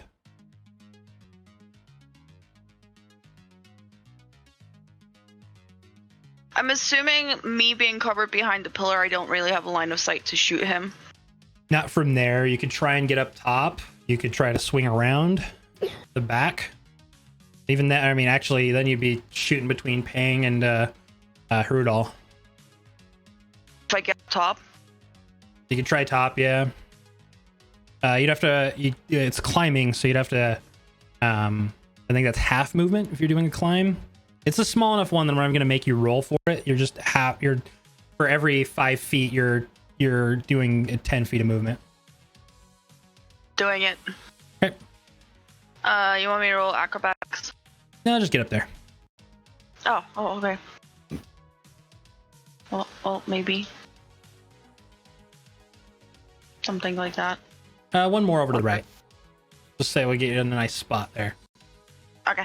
You're still, your nerves are brat because you were scared, right? No. Okay, you're good. So you got over that just fine. You're just kind of terrified of what's going on right now. So you get up top. Now what do you do? Shoot it with my crossbow. Okay. Or So short bow. I keep saying crossbow. you Short bow. pull an arrow out really fast, watching as Holman's just taking these blows. You pop it in and you release. And he, for the first time ever, you see as he's just standing there, he just landed his 2 blows. You're getting up on top. Your arrow comes and you just see his little whip of the sound barrier as the arrow shatters midair. Not even acknowledging it, your arrow just cracks. The debris hits Pang in the face, but not enough to do anything. Oh, okay. Then, as that happened, the figure right next to Holman, not paying any attention to everybody else, 2 lightning fast punches.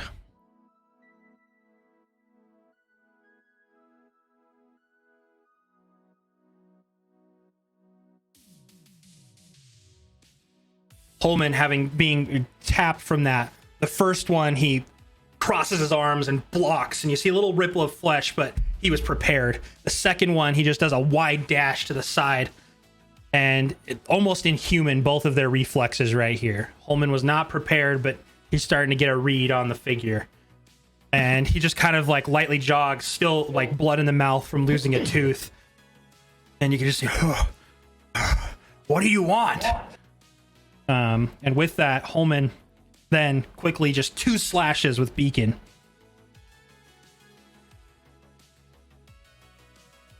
First one, just right above, or right to the side. The figure just does a small tilt of his head, almost anticipating exactly where his blade was going to go. The second one, the figure slides just to the right and then moves right back into position. Both go slightly, just hair off of the figure. And with that, we move to Varian. Up, your mic's muted. Thanks. Mm-hmm. Question. Yep. I have disadvantage on my attack. Do I have flanking with Ahros?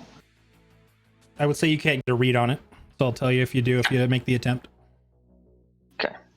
So in my sphere, I hesitantly will make an attack. Okay. And yikers. Oof.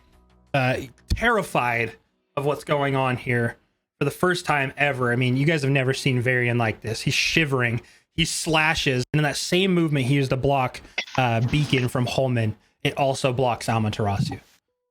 Figure then going back to his sudden stare. Varian, still terrified from what's going on, looks around, and all the figures, all the attendees in the audience, all basically like mannequins staring at him. I'm the mannequin. And with that, we go to Naki. Can I try to cast Tasha's Hideous Laughter on it? Go for it. Okay. Yeah, I do that. You have to do a Wisdom saving throw. Okay. What's the save?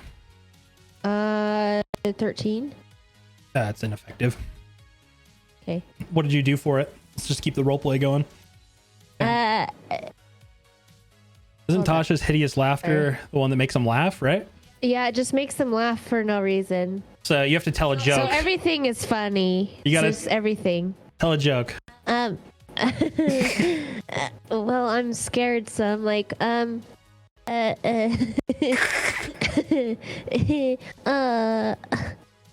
you know what?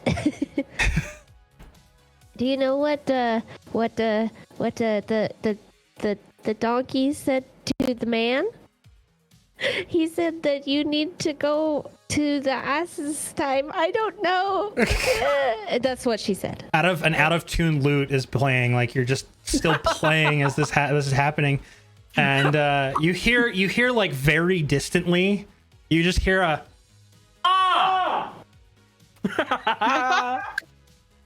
but you think it might be in your head. You don't know. And with that, we move to Todd. Let's see. Because I am not frozen in fear, I believe I can do something about this. So I take 2 steps closer and remember I'm a wizard. And then Actually, as this happens, seeing the danger, you're frustrated. You've seen Holman take hits. Oh, before I move? Yeah, I'd say as you move, you're starting to motion, like the frustration brewing. I take 1 step. As it happens, you start to move, but then just a surge of energy as Tud's posture changes, and he's suddenly like striking a pose, and Leopold has taken hold.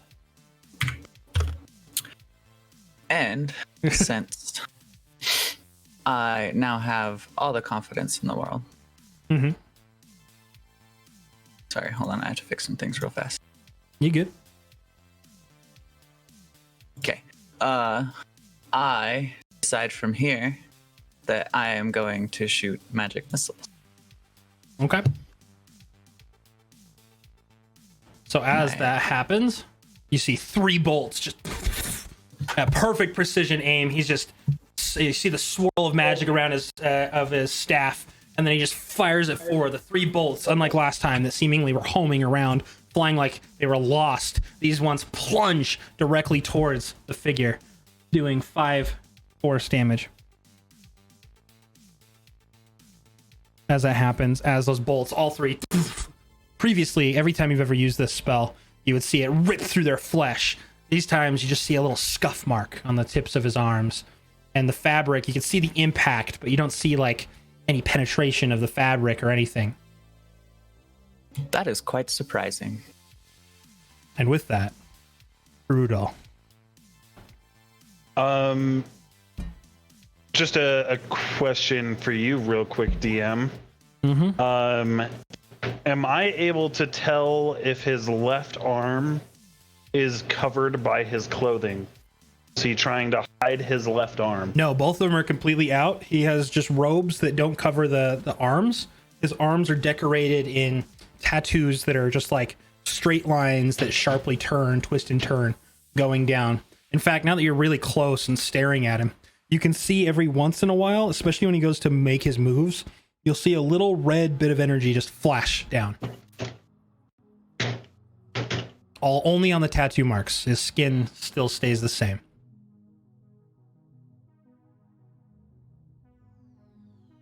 Oh, so it's 2 additional damage I'm seeing here in chat. Because it was supposed to be +1 on all of those. No, it's supposed to be +5 on the end. So it should be 10 total. 10 total? I think. Is it a different magic missile? He might be correct. No, it's 1 + 2 or 1 + 2 + 1 + 1, so it's +2. Because it's supposed to give +1 to each of the missiles. I think it's just how it's set up in the application. So I'll add +2 to that damage. And back to Rudolph. Seeing that this man is seemingly unfazed by all of the attacks so far, I currently have the flail out. Yep. And I'm going to move into a flanking position since our boy is right there. Yep. And does this mean I have advantage on the hit? As you shift, as you move your body, because your years of tactics have told you that, like, all right, we've got this guy surrounded. Like, now's the time. I'm gonna get behind. I'm gonna get this perfect spot. As you get there, you feel the energy of him watching you. Like, it's not that he's actually looking at you, but you feel it. You feel this like almost presence, awareness that he has. Again, whatever magic he has flows through you, and you can feel it in that energy that he knows that you're there. So no, you don't have advantage. Can I use my inspiration to have advantage on it? Yeah, there you go. Okay. Well, I'm going to do that then. That's a 23. Ooh. So Dang. watching Holman get teamed, you're not someone who shows your emotion that often. You know, Holman's just your goofy dad that hangs out with the kids. But in the back of your mind, it's just all these memories of just everything he's taught you, all the things that you've learned, and just like close bonding moments you've had in private, of course, not in front of anybody, especially not Naki or Tud. But as that all goes through, you're just like, fuck this guy. This guy's a piece of shit. You then take your flail and you just slam down for damage. As I'm swinging it at the guy too. Yep. I'm gonna say to Holman, "Don't worry, I think I've got this." 9 damage, 9 bludgeoning. So it slams down on his back, and normally, I mean, you've used your flail. Usually, you feel cracks of bones, and it impact. You feel like the prongs of the flail itself actually like seemingly go in, but like as you retreat from it, the back again, you just notice like maybe slight scuffs on the fabric, but nothing insane. And you felt like it was a good hit. You're like, this is it. This is going to be a good crack on him. As the flail retreats, you're taken aback by the image in front of you.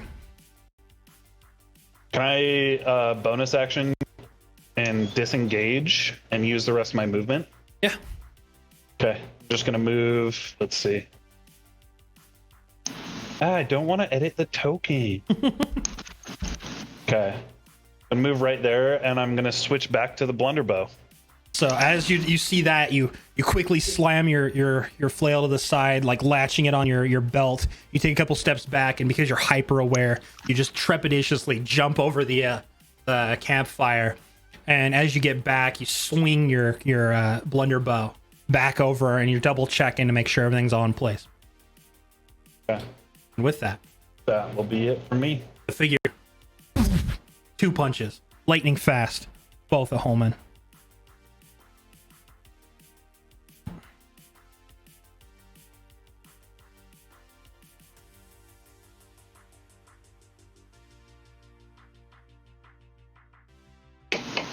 One right to his left shoulder as his fucking left hand just disengages his left shoulder. His magic that was once pulsing through his hand just stops. The second one connects at his face and he slumps to a crouch. Holman spitting up a little bit of blood. The impacts were tough. A hush once again falls down upon all of you. This has been fun. Truly, all of you.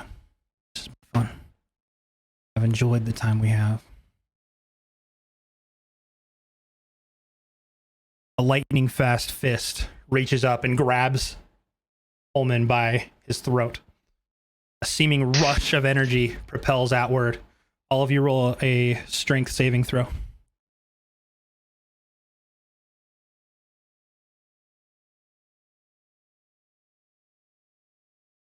Of course, Todd rolls a nat 20.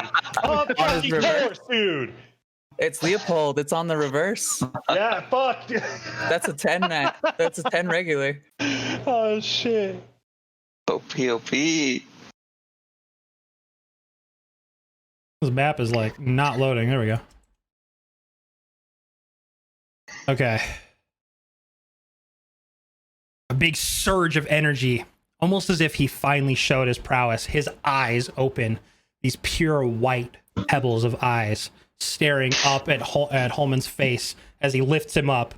A glyph summons to the ground a bunch of dark energy and masses, the vast majority of you tumbling off to the side. Looks like only Varian just barely catches himself, but even then he's on the edge of the energy, bracing and kind of stepping back as a black, again, not pictured here perfectly because I can only do so much, pictured right below a dark, black, twisting nebulous of energy. They look like tendrils swirling around below you as this rift emerges.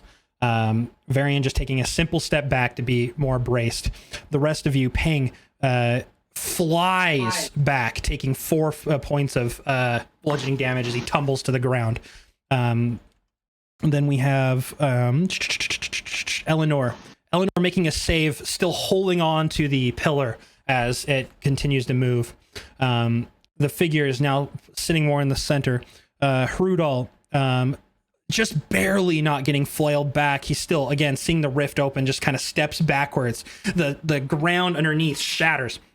Bits of stone and silverstone light up into the sky as the figure, now pulsing with this crimson energy through all of his black tattoos, just flowing back and forth, lifting him up into the sky.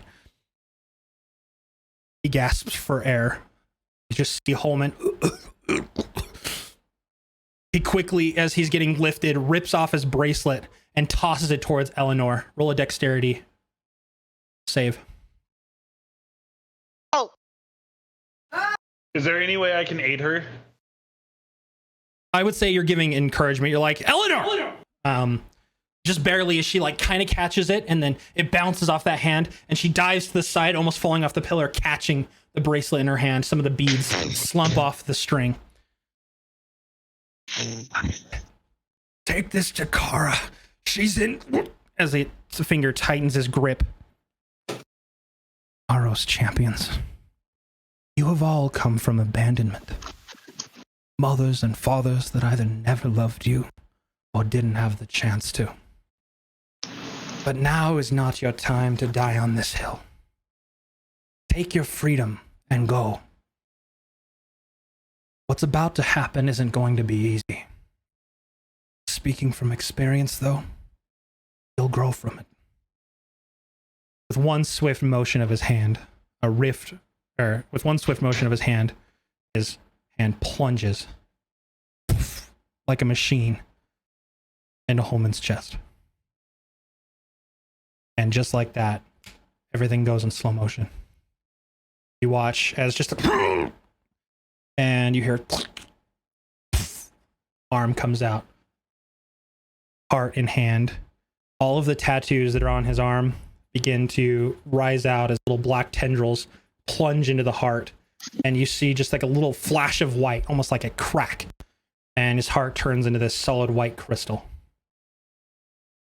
Holman, whatever left of energy was in him, just slumps. His arms drip to the side.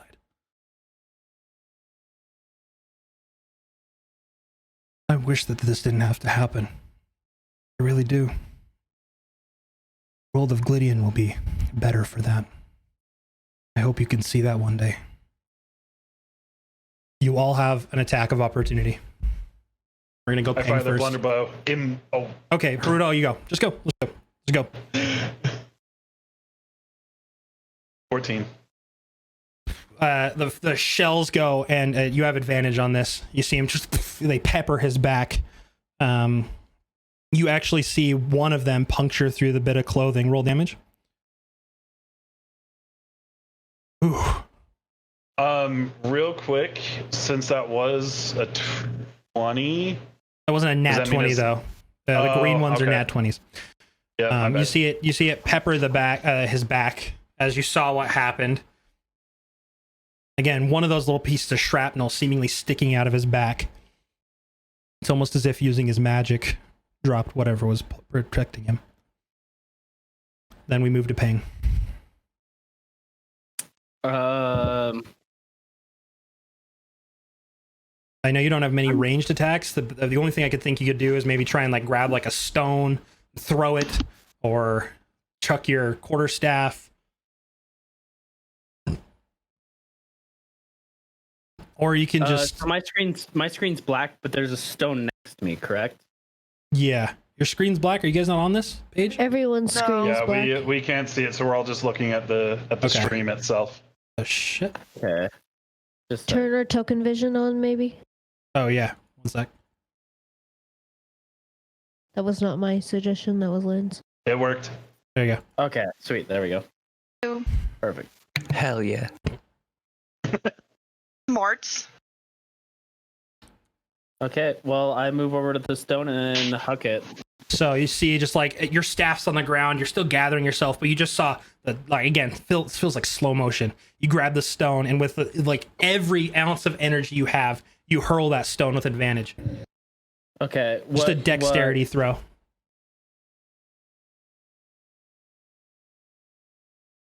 So initially not confident in it, but you chuck it, and it hits him right in the side of the head, and you see him kind of bounce to the side.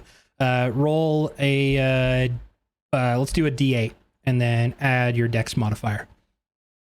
D8. Sick.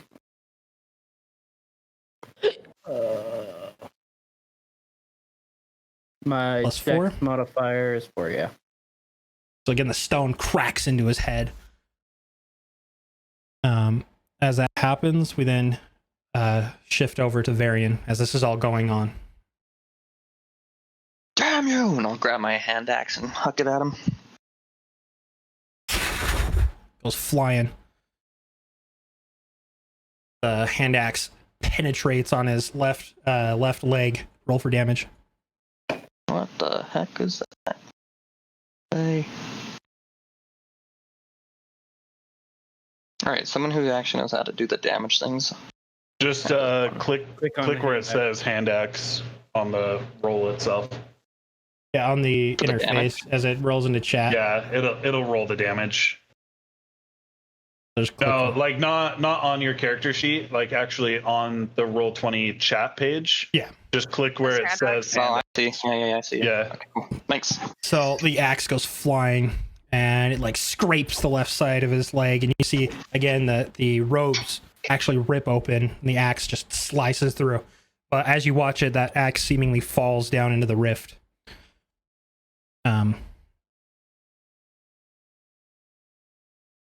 Then we move on to Eleanor.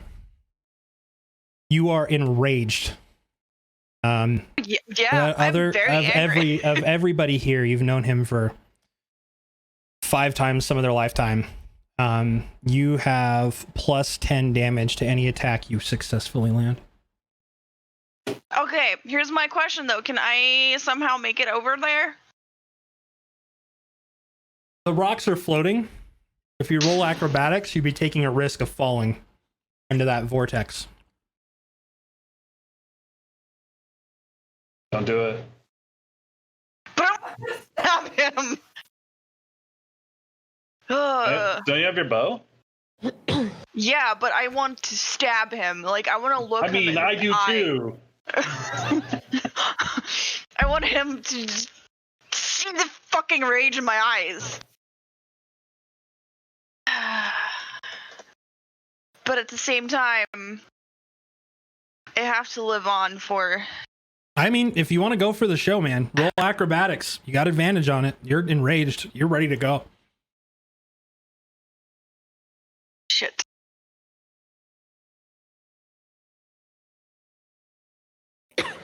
Eleanor, vengeance in her eyes, tears forming in the crest of her vision, leaps, makes it to the first rock, bounces to the second rock, kind of clamoring, sliding as it's tilting back and forth with the energy.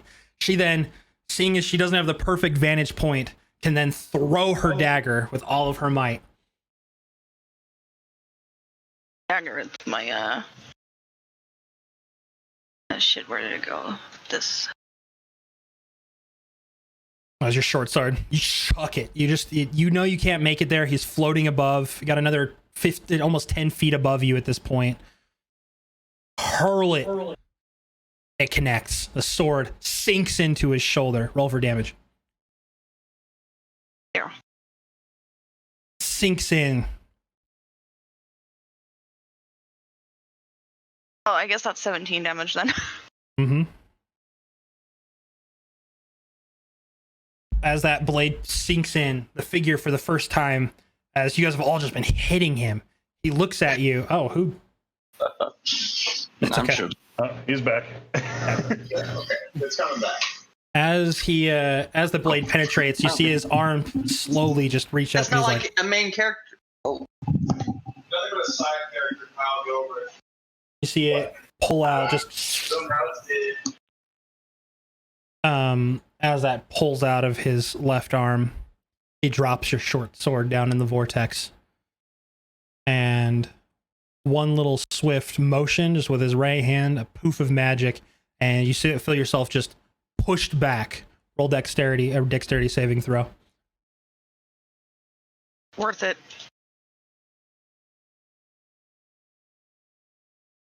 You land like an action hero in the back. You kind of flail for first, but you kind of catch yourself in the direction, tucking your legs and landing in the sand.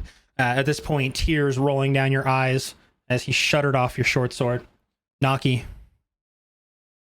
I want to throw my dagger. I have a dagger. Okay.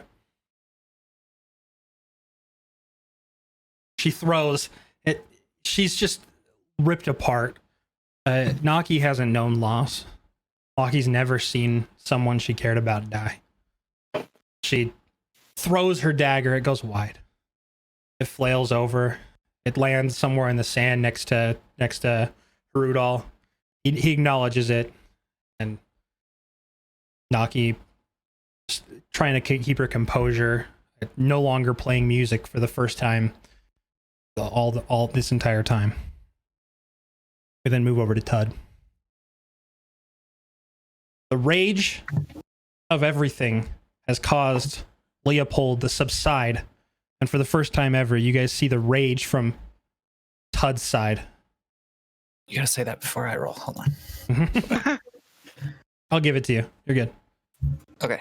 So you see Tud come back into control. Different. It's all right. Come back into control. A large blast of cold energy just flies from the point of his staff. Even though his composure changed back to Tud, it connects on his pinky toe. Ooh, 8. Yeah, the cold energy hits him in the left thigh and just it crystallizes, but with whatever energy's pulsing, you see it slowly just chop as it melts or just kind of starting to drip down his leg. And with that, as that all happens, truly I'm sorry. And you actually see the figure shed some tears as he takes the crystal. He palms it, and you see him just kind of nestle it in his little pouch on his belt. He just kind of tucks it in. And then you see a little black rift just open up behind him. Again, another glyph in his hand, faintly. I hope that this is the last time we cross each other. His magic just slowly shuddering him as he goes through the black vortex. It shuts. The black energy that's below you all starts to dissipate. Holman's body starts to slink. It lands on the rock that's currently floating, just kind of like limp. And with that, a pulse of energy as it sends you. I'm working on it, by the way. I'm working on it.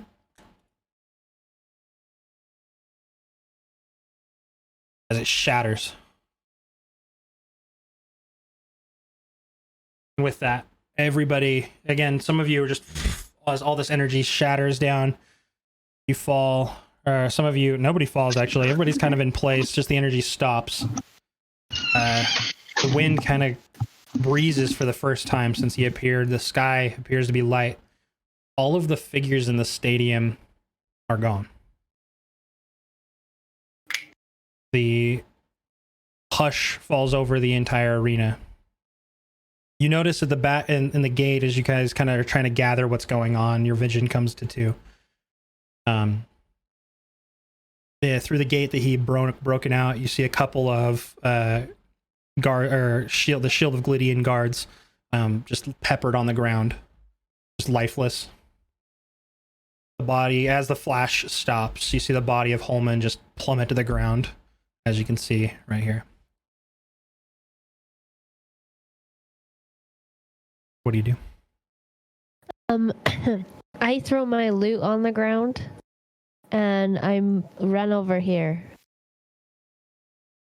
So you see Naki just drop her loot and just in a frenzy, she just rushes over what most of you would perceive as unstable ground. She walks across it fine, and as she steps and kind of gets into place, she kneels down by Holman, his cold, lifeless head lay in her hands, his vacant chest, hole ripped asunder, as she just kind of sits there and sobs.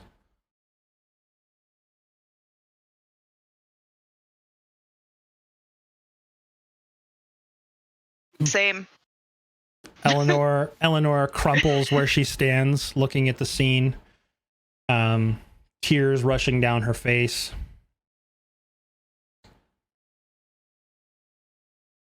As disheartened as my character is, I have the book on me. Do I have anything to write with? I'd say you have when you got the book, you didn't put on a front, but you went back and you went to your like little workstation you had in there, and you dug up a feather and quill, or an ink and quill that you have on you. Okay. I think I'm gonna deem that symbol that's in the middle, like the rune, to be of some significance. Okay. And I'm going to draw that rune on the back page of the book. Yes, because you're ripping through it. You notice there's pages missing, but there's a couple. I'd say maybe like 5 or 6 empty pages in there, just towards the back. So you just take one of those blank pages and you start doing your best. Roll, man, what is this? What would this be? I would say Arcana. Roll Arcana, and let's see if you can't draw the glyph. Okay.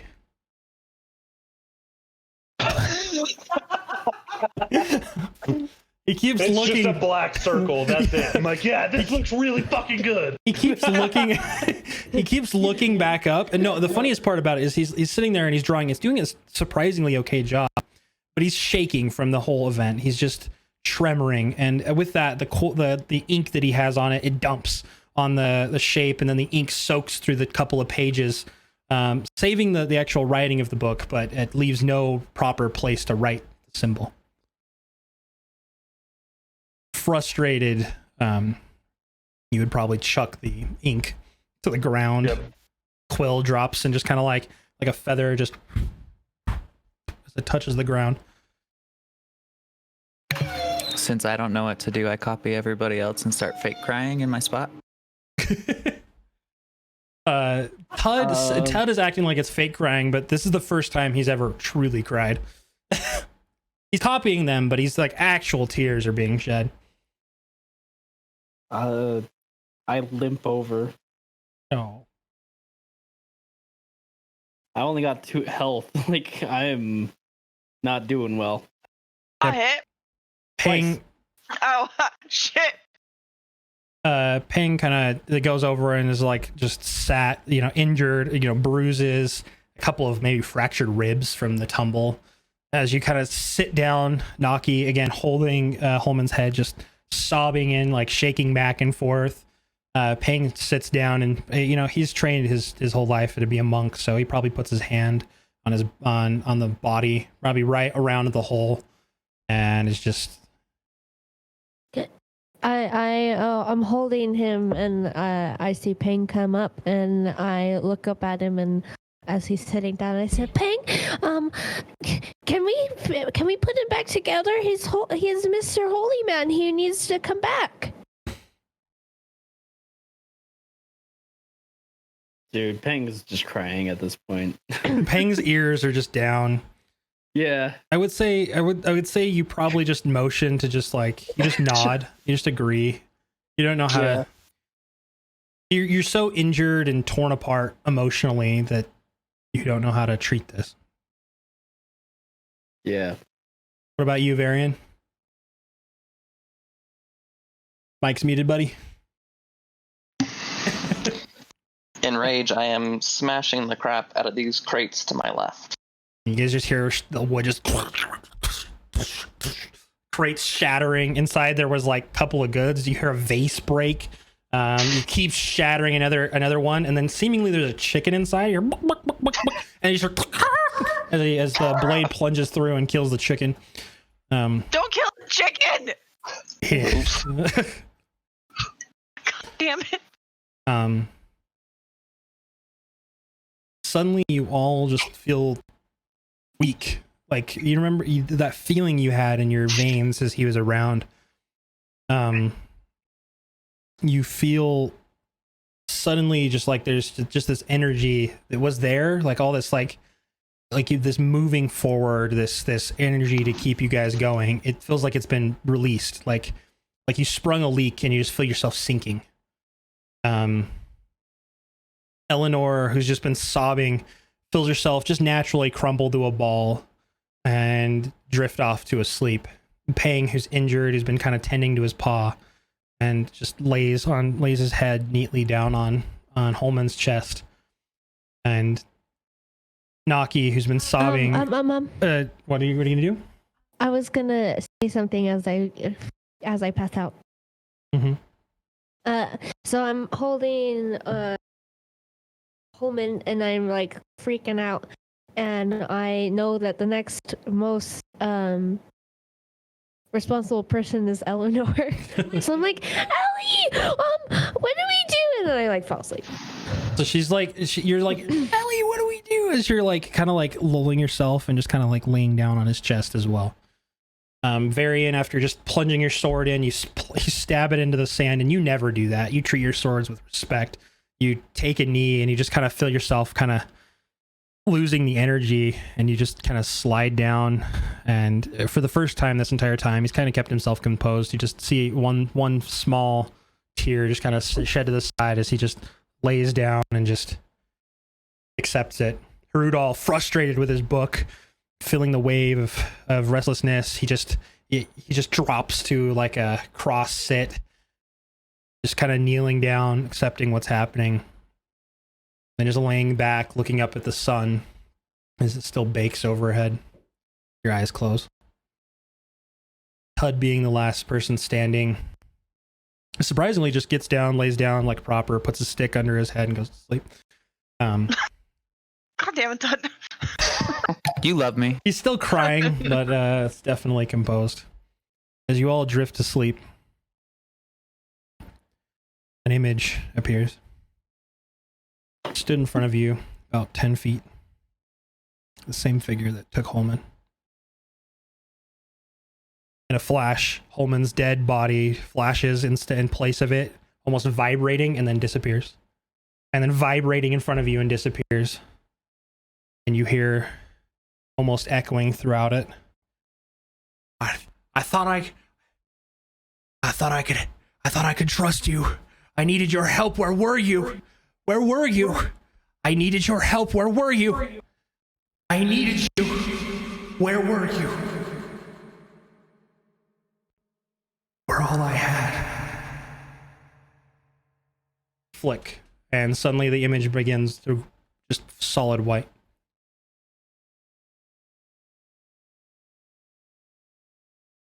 Go to Ildar.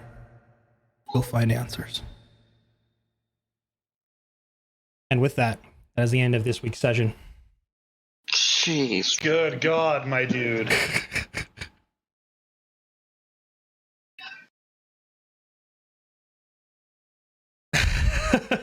Just playing with our emotion. Yeah, right off the bat, bro. You don't even like warm us up into it. You're just like, hey, guess Animal. what? That guy that trained you, dead. Fuck you. quit. That's never been done to me in a D&D session ever. Really? Ever. Not even when my paladin died did I cry like this. Fuck you. Can I ask a curious question? Yeah. Was there any way to save Holman? Yes. Damn it. I quit. Fuck D&D. I'm done. It would have taken a very specific plan and a lot more success than some of you had. It was hard though. I guarantee. I planned for it to be like a 95% chance that he goes. Did anybody see that? Did anybody see that coming? I mean, I know you did when you saw the figure come out going Holman. Yeah, right. But I'd say up to that. I was kind of worried that as soon as we won the tournament, something was going to happen to Holman, but I wasn't expecting him to die. Yeah, I was sitting there thinking, there's no way this is how the episode ends. There's no way. Yeah, I was right. Fucking play with my emotions, Ricky.